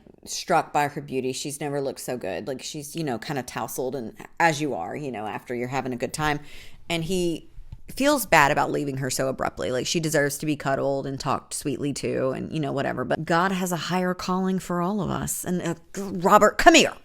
So he starts walking back to the chapel and it's Laurent's day to give the sermon. And so, he's thinking about all of this and how he enjoyed himself and he knows that Emily enjoyed it and Laurent enjoyed it. And he's kind of surprised that Laurent isn't in a better mood today. And he's up there and he's watching him give his sermon and Laurent's never looked like this before. So his white collar hangs out from one side of his black shirt. His top button is undone. His hair is even more unruly than usual. And he nearly drops the F-bomb after forgetting his train of thought and skimmed through his crumpled notes. So Laurent's not having a good time. There's a lot going on for Laurent. And, if Robert would like lower the wall down and examine himself and take a really hard look at his life, he would probably be feeling the same way because they both are very deeply in love with one another, but whatever. So he goes on to say that Laurent is always relaxed, carefree. This is not good. He isn't taking our arrangement well. I should have known. After what's happened in the confessional booth the other night, I should have seen that this was more for him. It's more for you too, you donkey. And now, Robert was saying that he thinks that this is a gift from God, but maybe it's not so much a gift anymore. Like if not everybody is enjoying it, if this is causing Laurent distress. He ends the sermon awkwardly and Robert's like, what has gotten into you? And he's like, listen, I had a bad day. Get off my back kind of thing. And their boss, this is the day that their boss, Bishop Archibald, shows up to watch them and he's like, gentlemen, and they turn and oh my God, it's rough. And he's usually scheduled to visit, but he just popped in this time. I guess he was feeling a little silly. So Bishop Archibald is like, yeah, I had a free block in my schedule and I just thought I'd pop by. And apparently he's always been kind of a hard ass. Like he critiques them on everything, like saying something wrong, having a wrinkle in their robes or whatever. And he's like, do you mind if we have a moment to talk privately? And Laurent jokingly says maybe he'll turn into an asparagus before he can fire us. And Robert thinks to himself greedily, like, yeah, but I hope Emily doesn't find him because I don't want her doing any other vegetables except us. Chapter 15 is Laurent, and they're not fired, thankfully, for now, because he said that they need to take some time off. They seem like they're having a rough time, and they need to like collect themselves and get back on that horse once they've done so or whatever. Next time he won't be so forgiving. And Robert says, how could you let this happen, Laurent? And that's when Laurent snaps. He has been feeling a lot, and now his anger is boiling over. And Laurent is like, listen, get off my back. I am not the only one that's had a bad day, okay? In the pulpit before, you've done it too. And he's like, yeah, but I didn't almost drop the F-bomb in front of our congregation. We act one way in private and a different way in public. And Laurent's like, that's the freaking problem, Robert. What's not clocking to you? I stand straight, meeting him on the other side of his desk. You know damn well what I'm talking about. What if this isn't enough for me, for all of us? What if I can't just whisper my profanities, live off your accidental brushes, or bang a woman I'm growing to care for only as a cucumber? What if I want more? T. Robert hits him with the, how can you be so selfish? This is not about us. This is about God. You've taken a vow. And he has. That's true. He's like, you know what? That's it. Robert's like, we're done. No more banging as vegetables. And Laurent's like, no, you can't take that away from all of us. You said it was from God. And then Robert's like, no, it's not, clearly. Whatever. I was wrong. God sent the bishop as a warning and we need to stop. And Laurent is just not having this. Robert, please. My voice shakes and I grab his wrist. He looks down where our skin meets. His expression softens a minuscule. I've waited. I've been good. I've done everything you've asked. I joined the seminary school because I was looking for something more, something to follow. I think you both know it wasn't God for me. It was something else. I know you are devoted. This is it for you. I've always respected that. In fact, I admired you for it, but we finally have something to fulfill our needs. Please don't take that away from me. I'm sorry. I shouldn't have asked for more. I didn't expect to feel things, it's a silly little vegetable banging book. And then Robert hits him with the, do you think that you're the only one who suffers like this? Do you think that I don't have things that I want too? You haven't been good. You haven't been respectful. Every breath you take tempts me. Finally facing up to who we are in super duper love with, are we? And Robert says, I thought this was a gift and it was something for both of us. And it's a reward for me being able to resist you all these years because I can't and don't want to be without you, Laurent. My heart hammers in my chest. His breath tickles my lips. Tears rest in the corner of his eyes. I hear his words. I feel his pain, but he doesn't realize what he's saying. Everything I felt over the years rests on his lips. He's too wound up in God that he doesn't realize what he's admitting. A force comes over me. Maybe it's God, maybe it's something bigger, but I can't resist. I lean in, crashing my lips against him. Oh, yeah. And Robert kisses him back. And he makes one wrong move, and Laurent touches the back of his neck, and then it breaks the spell, and Robert is like out, like a light. Laurent's calling after him. Chapter 16 is Emily. So Emily is in the garden. She's roaming around and just kind of killing time because it's been kind of tense with the fathers and she doesn't really, know what to do now, so she's wandering through and she's got a basket of stuff. And then there's like a dense forest up ahead that catches her eye and she goes over there. And as she's wandering about, something catches her eye. It says in the book too, it says, as I get closer, a melodic sound grates my ear. And it's Greats. And so I don't know if it meant greets. A melodic sound greets my ear, like hello, how are you? Or grates, Grates, like a cheese grater, like it's grating her ears. But just something to note. And as she gets closer, there's a guitar and a melodic voice, as I said, was grating/greeting her ears. The musician's words get louder and she can finally make them out. Everybody wants a water buffalo. Yours is mean, but mine is a kind fellow. Oh, where would you find one? I don't know, but everybody wants a water buffalo. And the person singing is Laurent. And he's like, what are you doing here? Laurent is chilling in the woods in his blue, yellow ducky sweater and singing a children's song that he made up because he wants to do that in the church or something. But there's no children in the congregation. It's mainly middle-aged women or older women. Of course it is. So he asks her, if you're not here to murder me, then what are you doing here? And she's like, I'm pouting and thinking of ways to make you and Robert's life more miserable. And he's like, what did I do? And she's like, the note. And he's like, what note? And she's like, oh, okay. As I suspected, you had nothing to do with the note. And it was all Father Robert. And so then Laurent is like, did he break up with our vegetable fund and sign my name? And she's like, yep. And she gives him the note. And she's very forthcoming with how she feels. She's like, listen, it is weird. Y'all are priests. I understand that it's strange, but this back and forth is getting really exhausting for me. It just seems like I don't really have a say in this. Nobody asked me if God came to me in a dream. Nobody asked me if I'm doing this in some sort of a way or if I want this. And Laurent's like, well, did he come to you in a dream? And she's like, no. And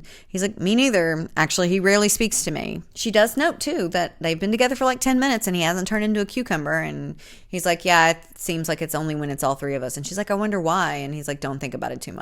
And she scoots closer to him so that she can kind of feel his warmth. And she's like, I don't really understand you. You don't really seem to be sold on any of this. And he's like, well, how can any of us be certain of anything? And she's like, well, you dedicated your life to this. So I would think that you would care a little bit about it. Why else would you join? And he's like, I think you know why. We all know why, honey. I do. I'd be blind not to notice it. He's in love with Robert. I can't blame him. It's hard not to be pulled in by his good looks and his domineering presence. But while Robert is tragically beautiful, Laurent is on another spectrum. He's like a Greek god, filled with light that shines through his chiseled features. He's so easy to be around, sucking you in as if every word is a secret just for you. Like you're the most important person in the universe. How could Robert not be in love with Laurent? Maybe he doesn't see it yet. They're priests after all. It's much more complicated than just admitting what the heart wants. Ah, it's like God is shining his light down on me. This little light of mine, I'm gonna let it shine.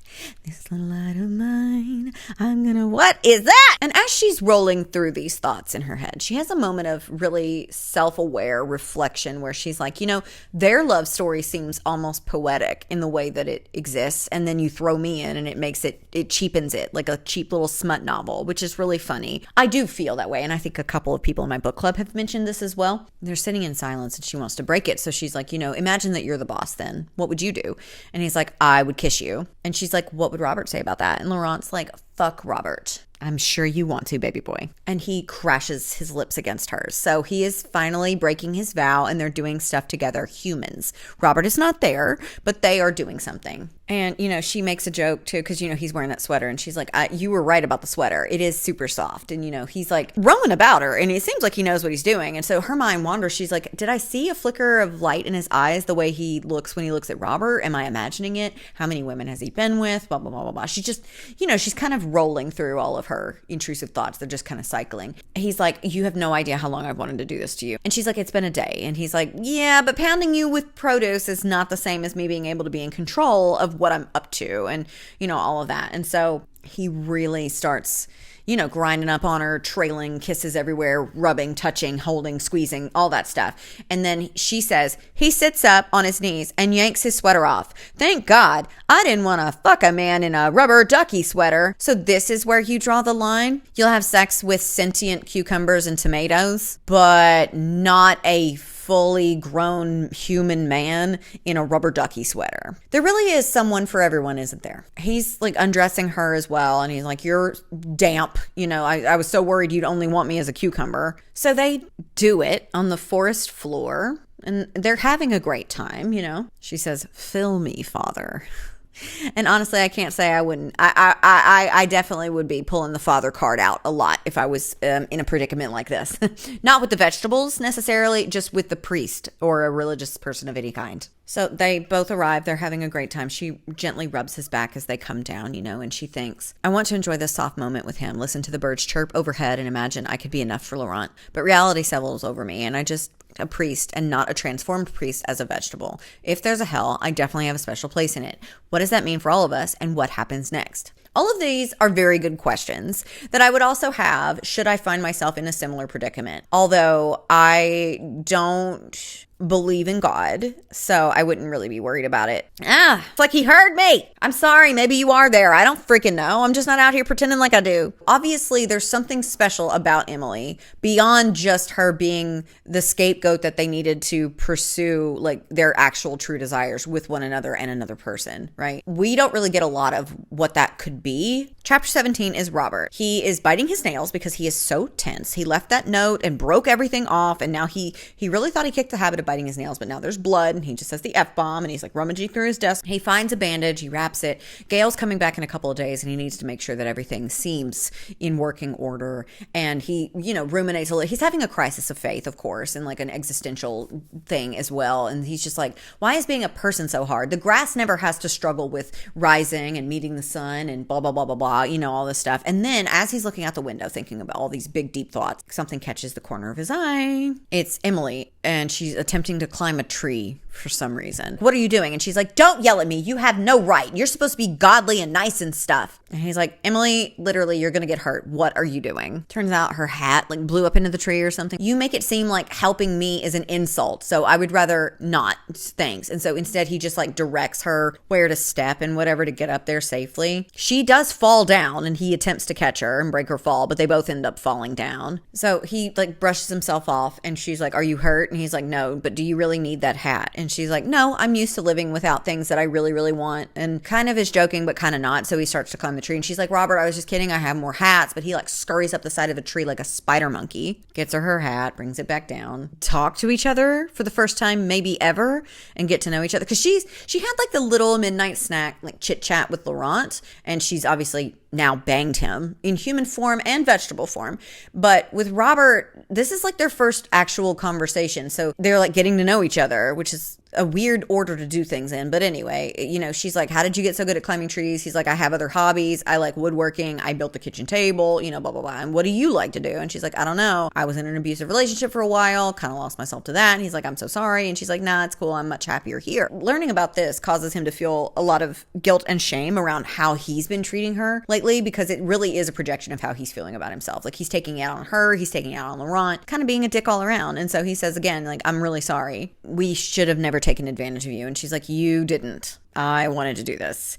You were sentient objects. I was the one making all the moves. Just because I left an abusive relationship doesn't mean I can't make my own choices. And he's like, no, but we're authoritative figures and we should have been helping you and not using you for our own sick gain. And she's like, Robert, you were a tomato I rubbed myself off with. Be so for real right now. And that is a direct quote from the book. And this is when Emily gets a little bitchy. And he's like, listen, I promise nothing will ever happen like that again, whether we're fruits, vegetables, or human, like nothing. And she's like, you know what? Maybe you don't make all the choices. What if something did happen with me and Laurent? Huh? I'm like, this is not the way to bring this up in a petty little squabble that you're having. And it also, I don't really feel like it's your place to bring it up to begin with, Emily. Can I call you Em? Em, I don't really feel like this is your place. You know, and I know that you know because we just talked about it, how deeply Laurent feels for Robert and how deeply Robert probably feels for Laurent, but just won't let himself. And you know that you just got here. So this isn't really for you to be doing. Oh my God, this is kind of a bitchy move, honestly. You don't control Laurent and me. We can make our own choices. I grab her wrist, anger clouding my vision. Did something happen between you two? Maybe. I need an answer. Why? Would you get angry at me for messing around with the love of your life? This is, I mean, on one hand, he does need some tough love. But again, I don't think that this should have come from her. I think it should have come from Laurent. But she hits him with so which one is it that you're jealous of? Are you jealous of me or are you jealous of Laurent? And, you know, with this question, obviously he's stunned because he doesn't really know. He knows he feels jealous, but he's not sure who it's directed at. So he crashes his lips onto hers and then says, no more, and leaves. Bricked up. Chapter 18 is Emily, and she's really just not having a good time right now because her haven has turned into kind of a prison in itself because she doesn't want to face Laurent after what they did, and she doesn't want to face Robert after that weird kiss interaction. And she also says, like, it doesn't really seem to matter what I want anyway. And I agree. It really doesn't. Like, I feel like I understand why she's here, but still. Maybe Laurent and I could run away together, live in a quaint house in the countryside with just each other's company. I could be happy with him. It's not that I need a man, but Laurent makes life sweeter, more fun and joyful. So she's having this little cute moment, but then Robert comes into her mind, and it's obvious that she wants both of them for different reasons. And now that she's had time with Laurent as a person too, she knows that like just the vegetable thing isn't going to be enough for her. And she knows that if Robert gave her an inch, she would take it. And she compares this to Laurent living off Robert's scraps all these years. And I got to tell you, honey bun, I know that you're in a tough spot. You just came out of an abusive relationship. You don't really understand the dynamics at play here. And they aren't really being super casual, careful with your feelings. But you wanting Robert, despite him being kind of like a man of God and he doesn't want to cross those boundaries, even though he does, but he doesn't, you know, for a week or two. And Laurent being hopelessly, desperately in love with Robert for his entire adult life and getting scraps, as you say. Not the same thing. But she's frustrated, okay? And she thinks to herself, like, this isn't my fault. I didn't ask them to turn into vegetables and radiate magnetic sexual energy. I mean, who would ask for that? Like, does anybody ask for that? Don't tell me. If it's you, if you've done that, if you wish for that, don't tell me. Please leave me alone. I would like to know less about you. So she decides that she's just going to kind of take a walk, which I think is a good idea. So she gets dressed and she heads out into the night and she wanders around and then she ends up in the church. She feels like it's time to have a little conversation with Daddy God upstairs. And instead of like going up and praying like she did in her dream, she sees the confessional booth and she goes in there and she says, "Forgive me, Father, I have sinned." Like, she doesn't really even know how to put this into words. So she starts with, "These two priests are messing with my head. I want them so bad, biblically. It started as just a harmless crush. Then you went ahead and turned them into vegetables and everything got a lot more complicated, unless you didn't turn them into vegetables and that's someone else's doing. But if that's the case, I'm not really talking to you right now. I'm probably talking to no one." She's kind of stumped at what to say next. And so she's like, "I just need somebody to tell me what to do." And that happens because a voice comes through and says, "On your knees." Girl, do what he said! And it's Robert. And he comes around to her side, I guess. And she's like, sorry, I didn't know anybody was here. And he's like, don't talk. You said you wanted someone to tell you what to do. So I'm going to. Here I am. And he's like, yeah, I'm going to fill you up the way you've been wanting me to. I can't do this anymore. And he's like, I'm not sure if you are from God or the devil. And she like grabs him and says, which one turns you on more? Great question. We can talk about it later. Pull his boxers down, springing his free. It's deliciously hard and long and could rearrange my organs if he me to the hilt. Really interesting. Yeah, blah, blah, blah, blah, blah, blah, blah. So what are we doing? She's having a snack, and he's praising her. Great. There's so much hot and sticky and pouring. So yeah, great. Does it taste like cucumber or tomato? Because that would be kind of funny if it did. Like a tinge. Like a hint. Have you ever had one of those hint waters? I've had the blackberry flavor and it literally tastes like blackberries were near the water and went... It's like just a little whisper. And like, this is so exhausting. Honestly, Robert's getting on my damn nerves. I understand. I get it, but he's on my damn nerves. So he releases and the light in his eyes change and he's like, never again, and leaves again. Like just leaves her there by herself. And like, dude, I get it that you're having like multiple crises, but god damn if you don't leave this girl alone and sort it out on your own before you get her involved in any of this stuff. So chapter 19 is Emily, and she is no longer going to be tiptoeing around these people. She doesn't care what the note said. After all the things that have been happening, we're done. So she just tells them dinner's ready instead of leaving it outside their doors like she has been. And she's talking about like, I want different things from both of them. Both of them pull different things and reactions and feelings out of me. Laurent makes me laugh. He fills me with so much joy.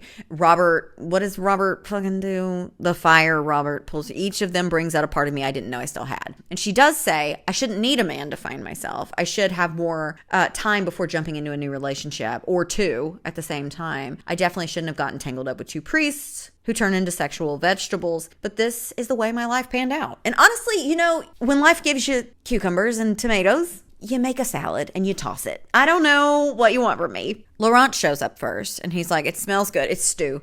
It smells delicious. Do you think daddy will join us? Because that's what they call Robert, because he's like dad of it all, So as they're eating and wondering if Robert will join us, Laurent does ask, like, does he know that we... whatever. And before she can answer, Robert, looking disheveled and super vulnerable, comes in and sits down. And so Laurent's like, yeah, I was just asking Emily if you knew that we boned. And he's like, well, did you know that we boned? And he's like, you boned? And like, this is so exhausting. Y'all need to wrap this up. But this is why, probably, one of the reasons why Robert is so disheveled right now is because he did break his vows and he crossed lines, not in a vegetable form. And so they have that conversation. As I said, discussed that they were both humans. They did not transform. Now the rules are getting so much more murky. Like, it's clear that they have to be together, all three of them, for them to transform into vegetables. And they're like, okay, well, fine. We can just all have our relationships as vegetables and separate relationships with her as humans. And Robert's like, no. None of us are doing that. Emily is big mad. She's like, you can't tell me and Laurent what to do. And he's like, yeah, I can tell Laurent what to do because he's a man of God and he took a vow. And she's like, well, so are you. And was it appropriate for you to do what you did to me last night? And that makes Laurent laugh. It's so bright. Damn, go behind a cloud or something. Oh my God, you can't even see me. Can you? And so Robert was like, yeah, that was a misstep. It won't happen again. And Laurent, fucking fed up, is like, you sure do seem to make a lot of missteps. And Emily accurately says, like, it doesn't feel good to feel like a mistake that someone's made. And so she kind of loses that fire that she had. She was real mad before, and now she's just kind of reserved, and she sits back down. And that's what causes Laurent to say, I can be with Emily. I can leave the parish and be with Emily as a regular person. This makes Emily feel weird too. She says, the war on my emotions revs back to life. Does he mean he wants to leave the church to be with me, or is he using me as a threat? And that is a fair question, because this is all very messy. Very, very messy. Not the best situation. But Laurent does go over to her and like touch her and like hold her, kind of comforting her. Robert looks at both of them and is just like, fine, leave. And so then they start having like the little pissing contest around Emily, which again, I thought it was a nice like gesture that he came over and like comforted her. But now it just does seem like they're using her to make the other one mad mad or whatever. And so Laurent's like, you wouldn't mind if I took her right here? And he's like, go ahead, be my guest. Do it. I don't give a shit. Obviously he does. They see like a twitch and a twing and other things going on. Laurent starts undressing her and doing stuff, and Robert's like obviously affected. And then Laurent's like, you want to see if I can make her come more times than you did, blah, blah, blah, blah, blah. And I know that Emily's in a precarious situation. She says that she has a hard time resisting these men, but she has not a lick of willpower or self-respect. And again, she's in a precarious situation on the heels of another like toxic situation. So I'll give her a pass, but like, get up, stand up. These men are really annoying and obviously in love with each other. Until they sort that out, you don't really need to be involved. Like, you need to let them figure this out, and then maybe they'll love you. I don't know. And then we have this. I'm your God now. No, that's not true. This is my God. He thrusts into me as he spills words into my ear. This is what I've been looking for all this time. Your is holier than any religion, more sacred than any altar. I'll worship you until there's nothing left of me, and even after that. His words are beautiful, sinful, and righteous all at the same time. I'm unsure if he's just spewing nonsense, lost in his own lust, or if he means it. I don't mind either way. Mind something. Care about something. Just a sliver of something I would like for you to have for anything. I beg you. I mean, she didn't even care if these vegetables were organic or if they were treated with pesticides. Like, I need you to care about something. So they're both doing her. Well, whatever. And she's having a great time. And so is Laurent. And so is Robert, obviously. And just as they're about to all get there together, a scream comes out, but it's not from any of them. Gail came back from her vacation. Gail stands in the doorway behind me. Her hand covers her mouth and horror masks her face. Nobody turned into a vegetable, but this is much, much worse. Actually, I'm not sure that that's true. I'm not sure that that's true. I'm going to call the police. Chapter 20 is Laurent, and they are having to go before the board in a month. Archbishop is not pleased. As much as I hated being reprimanded, belittled, threatened with hell, and stripped of the title I've known and worked for the last 15 years, I'd rather him not leave. I would rather not be alone with Robert, the man who I love, whose life has been ripped into, mostly because of my actions. No, Robert was a willing participant. He's an adult. He makes his own decisions. So after this whole thing, they're kind of sitting in silence, a very, very tense silence. And Laurent is momentarily pleased because Robert says something to him finally, and then devastated at what he's saying. I'm going to become a monk. What happens if you turn into a tomato in front of all the monks? Then God willing, maybe the monks will eat me and my misery will be over. God, Eeyore. Oh my word. I know that this is hard, okay? I know that you're going through a lot. You just lost your power, your title, your position, your ticket into heaven, I suppose. But this is so, ugh. Oh, for fuck's sake, Robert, quit with the dramatics. You don't need to become a monk. And then Robert turns to him really quickly. Yikes, never want that. It's not the only way. It's not the only choice you have. You could be with me and Emily. And he's like, no, you don't understand. Okay, there's something wrong with me and I can't do this. And I can't do this with you and I can't do this with her, even though I want both of you. I want both of you. And he's kind of upset that he wants both of them. And Laurent is like, hey, buddy, I know you're feeling a lot of stuff here, but can you take a look around? Okay. Do either me or Emily seem like we're upset about that you want both of us? Because we kind of want both of y'all. I want both of y'all. She wants both of us. I don't really think you're understanding. It's not clocking to you. Finally, Laurent is just like, no, just forget it. And he kisses him and he doesn't pull away and they start doing stuff and he's not running away. Robert's not running away this time. They're just men now. They're not priests anymore. They're just men. Men who have wanted this for over a decade, right? And I just, wow. Some dirty talking, some fondling, some good boys are tossed out there. Some picturing of all three of them together in various positions, and it's just really fueling this fire, They arrive, and the room is quiet except for their breaths. And when Robert opens his eyes again, Laurent cuts him off before he can even do this. He's just like, no, we're done hiding. Robert, stop it right now. Robert tucks himself back in and starts to walk away, and he calls out after him, Robert, I love you. Don't do this to me. I love you. I will love you no matter what form you take, man, priest, tomato, even in death. Robert clenches his jaw and says, you'll move past this and it's for the best, and leaves.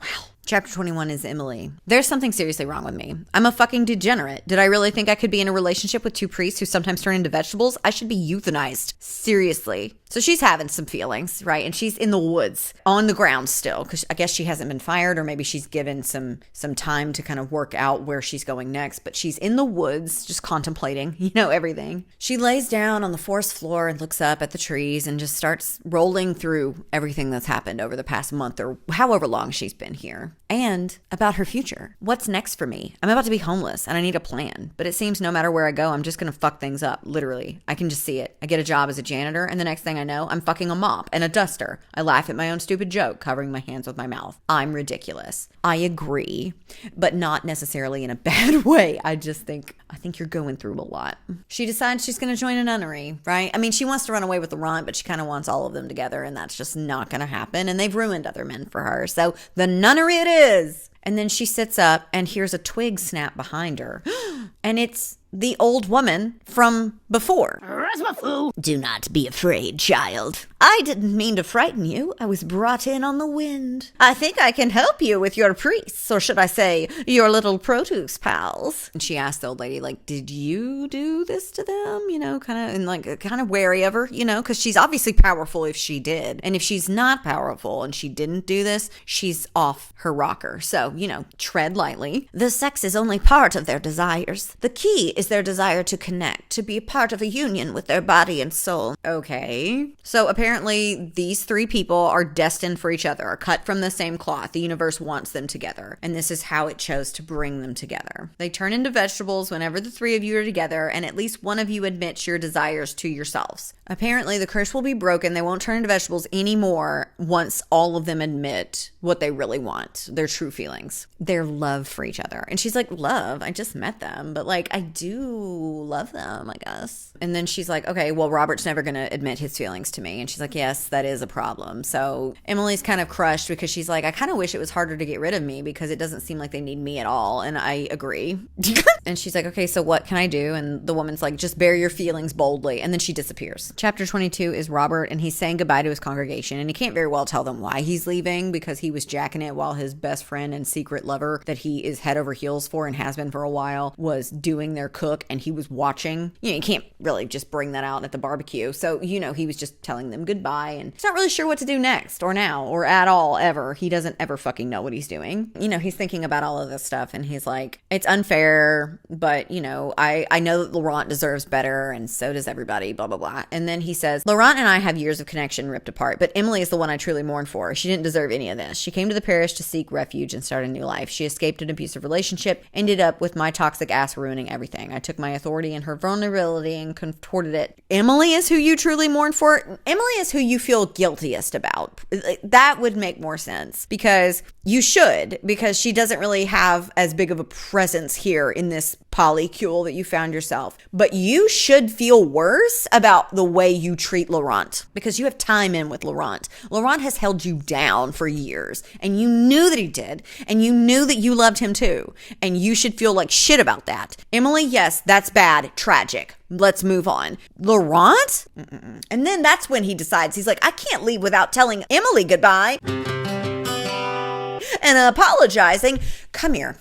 Just come here real quick. You can come as a tomato if you want to, and I will pulverize you in my new slap chop that my best friend got me. I must let her know it's not over. It's me. As cliche as that sounds. She's beautiful. I see how his voice changed when my opinion of him changes. She's beautiful, lovely, perfect, all the wonderful things in this world. I'm tainted, damaged, and a beacon for destruction. I can't bring her to hell with me. She deserves so much better. What does Laurent deserve? What does Laurent deserve? Better than you, you little bitch. Okay, well, let's get it back down. So it's 2 a.m., but Robert's like, fuck it, I don't care. So he goes to her because he's going to chicken out if he doesn't go right this second. And he runs into Laurent outside of her bedroom door as well. And he's like, what are you doing here? And just as that happens, Emily opens the door and boop, they both turn into vegetables. Great. She picks them up off of the floor and is like, you two are ridiculous, and brings them in. And Tomato Rob is so excited. He's like, man, if I had a little tomato penis, it would be rock hard right now. She is so eager beaver. But what she actually does is sit them on the bed, and she's like, we need to talk. Right back in. I don't know why you were both at my door so late at night, but from the fact that you're both vegetables, I know one of you wasn't coming here. To be honest, I'm looking at you, Robert. I don't know what's going to happen tomorrow or the next day or in this crazy thing we call life, but I know that if I don't tell you both this, I'll regret it for the rest of my life. So she like confesses her feelings to them. Emily's words unlocked something in me. It's like she spoke to the unsaid truth of my heart. I love them both, just like she loves us both. It's not crazy or selfish. What we have together is otherworldly. You better put some fucking respect on Laurent's name. He confessed his love to you first, and you walked away from him. I want justice for Laurent. Diabolical that this girl you've known for a month says, I love you. And you're like, I love them both. All of a sudden, and your best friend Your brother in arms in the Lord's army, okay? The man who followed you to seminary school. I've loved a lot of people. I wouldn't follow anybody to seminary school. I'm not doing it. I'm not going to be a priest. I'm not going to be a nun. Actually, I'd probably follow Rachel into nunnery life because I would be really, because I'm nosy, I would be like, you're doing what?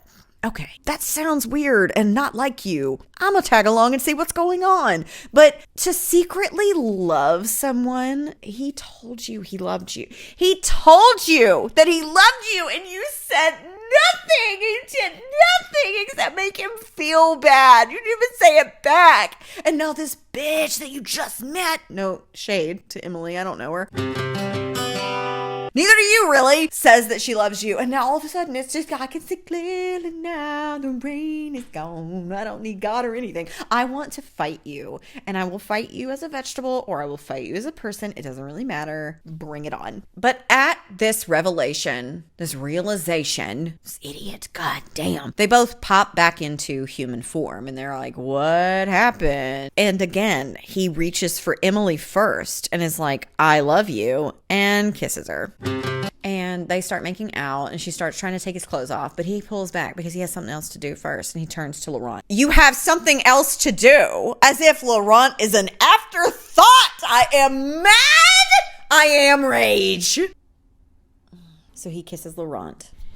And he's like, and I love you too. And Laurent, his voice so weak around the words, breaks my heart, says, you do? And of course he would ask that, because you have never actually shown. If you loved me, you really should have showed.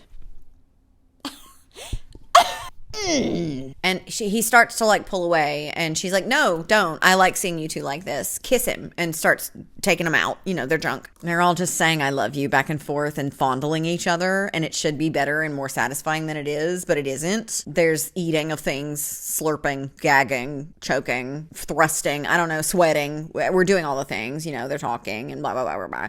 And I'm over it. You know, I'm just over it at this point because I'm annoyed. I cry out, atoms exploding through me as I burst into Emily, and Laurent follows right behind me, filling me. So it's Emily, Robert, Laurent, right? Okay, great. And everybody's having a good time. We catch our breaths against each other and I listen. I listen to the sweet sound as our hearts beat to one rhythm, to one tune, as if we truly are one. I wish you were one so I could fight all of you at the same time and win. Chapter 23 is Emily. Are we almost done? I can't do this anymore. I can't do it anymore. Okay, we got one more chapter after this one, so we're almost done. Okay, so she wakes up and she is sandwiched between the two gorgeous men that she knew in the biblical sense the night before, and Robert kind of stirs from his slumber and he smiles at her and goes back to sleep. So she knows that he's not running this time. This is just what it's going to be like. That's it. That's all I need. He's in this for real. And this morning is the start to our new life together. There's so much to figure out, but I'm not worried as long as we're together. Ugh.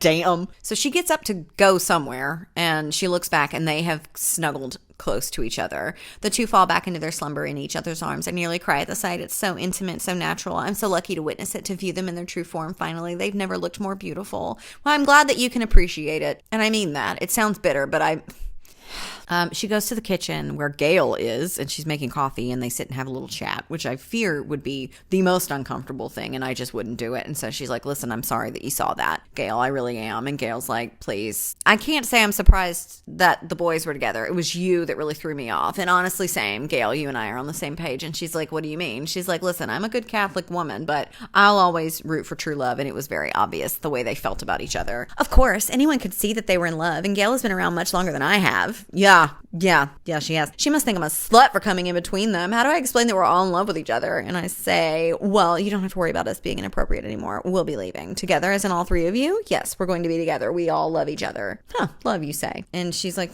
I get it. And she's like, you do? And she's like, yeah, from what I saw, I would be in love too. Okay. Gail says, I heard there's a vegetable farm for sale up a few towns. I suggest somewhere quiet and desolate. The next time someone walks in on you three, they might die of a heart attack. Sounds messy. I laugh, shaking my head. She's right, though. Quiet sounds nice. If my healthy imagination has anything to do with our future, we'll definitely need some privacy.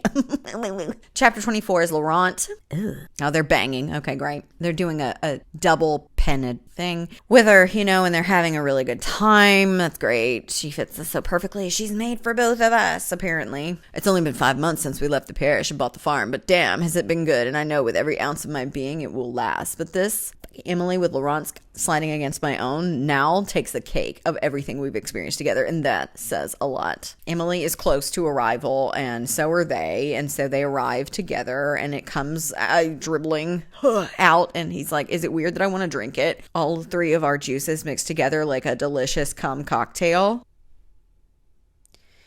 If you like it, I love it. We've already discovered our love for role play. I've dressed up as a cowboy, a pirate, and my fuzzy rubber ducky sweater has made some special appearances. We love to fuck around, but maybe I'll save the cum guzzling for next time. One new sex venture a day to make sure we pace ourselves. Okay. You know what? They've had a lot of pent up thoughts, feelings, urges, and I don't blame them for that. I just, I'm mad. I'm still mad. So they're finished and they all had a real good time. And the bed held up, which of course Robert has been getting more into his woodworking. I'm not sure how they were able to purchase a whole farm. Was that in the text somewhere? I don't care. I'm not doing this. Okay, so Laurent is ready for round 2, but then he remembers that this little angel needs some aftercare. We do that for her now. That's great. Robert loves just like dipping on out of there after he's done with her, which is just so much fun, especially because she's the reason that all y'all are together apparently, because her saying that I can't get into this again. I'm going to get my blood pressure so high, and so they like kiss her and me, and I love you, and I love you, and you're pretty, I love you, but, and whatever. And they have a full day ahead of us, so we can't be sleepyheads, okay? You guys were the one that wanted to open up a cucumber and tomato farm, and they are not gonna get up and farm themselves. Ha, yuck. So, they just kind of roll around a little bit. They're having some playful pillow talk to start their day. And Emily runs and Robert runs after her. And Laurent just lays there and looks out on his version of heaven because neither of them are going to run away. And this is going to be our love story forever, happily ever after. And then Robert's like, quit watching us, you weirdo, and get on in here. So he does. In the end. Okay.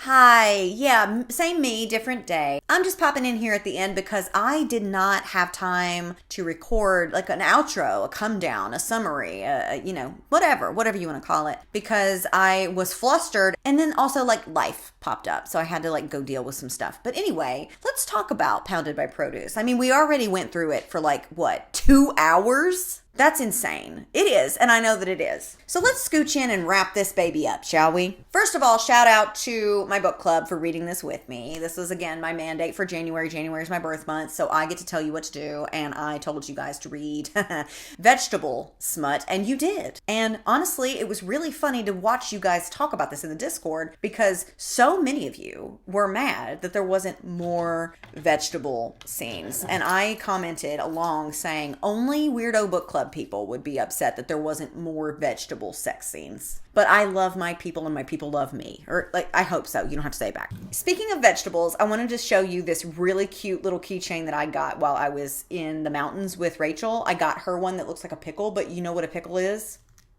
A cucumber. Now, I bought them because I'm allergic to pickles and she's allergic to tomatoes, but neither one of the allergies are that serious, so we still eat them anyway. So I left with the tomato so that when I see it, I can think of her. And she left with the cucumber / pickle so that when she sees it, she can think of me. That's called friendship, okay? Now, back to the book. There were some issues with the book, that I had. There were a couple of things that were said very strangely, like his expression softens a minuscule. I don't really know what that means. There were a couple of other things that I already went over, like your cheeks beat red, and it was B-E-A-T. So I was like, are we beating, or is it like a beat, like the produce thing? And another one, what was the other one? Oh, like something grated her, like a sound. She was hearing Laurent singing in the woods, and the sound grated her ears. And I was like, grate or like greet? Like I don't know what you're saying, but she spelled it G-R-E-A-T, which is not correct. So there was some structural issues, some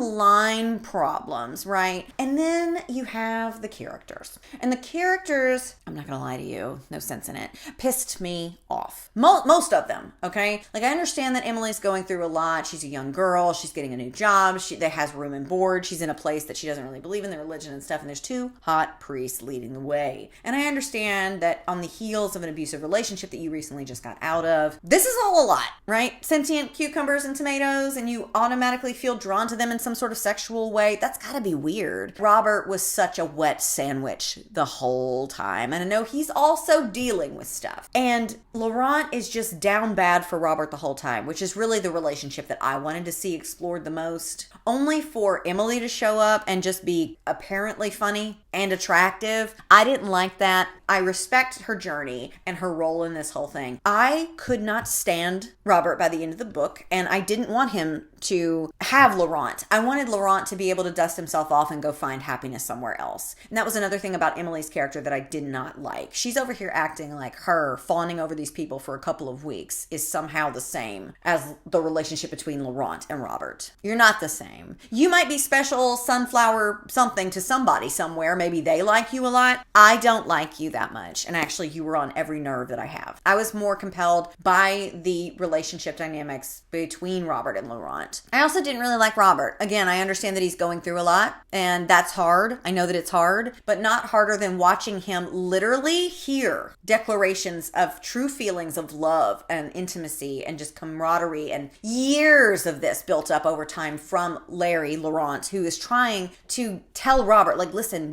this does not have to be it. I love you. I have loved you. I love no one like I love you. You're the sun and the moon, okay? Please. And he just walks off. And then Emily says it, and Robert's like, you know what? I can't leave without telling my girl goodbye. Shut up. You don't deserve either of them. And then also Emily's like, me and Laurent, you can't tell us what to do. We'll just go live in the woods by ourselves. Hi. Can Laurent speak for himself? I think he can. And I don't think oh my God, it's not the same. You are not the same. It's not the same. My pulse is up. Okay. All right. So those are really my thoughts. I don't really have anything else to say. I just didn't want to leave you hanging. I just cut off completely and didn't say goodbye. So if you're still here, if you've made it this far, leave a cucumber and or tomato emoji in the comments. If you read this book, let me know what you thought about this book. We can keep the conversation going down there as well. Woo. Again, thanks for being here. I love you. You don't have to say it back. And I will see you in the next one. Hopefully no vegetables will be involved.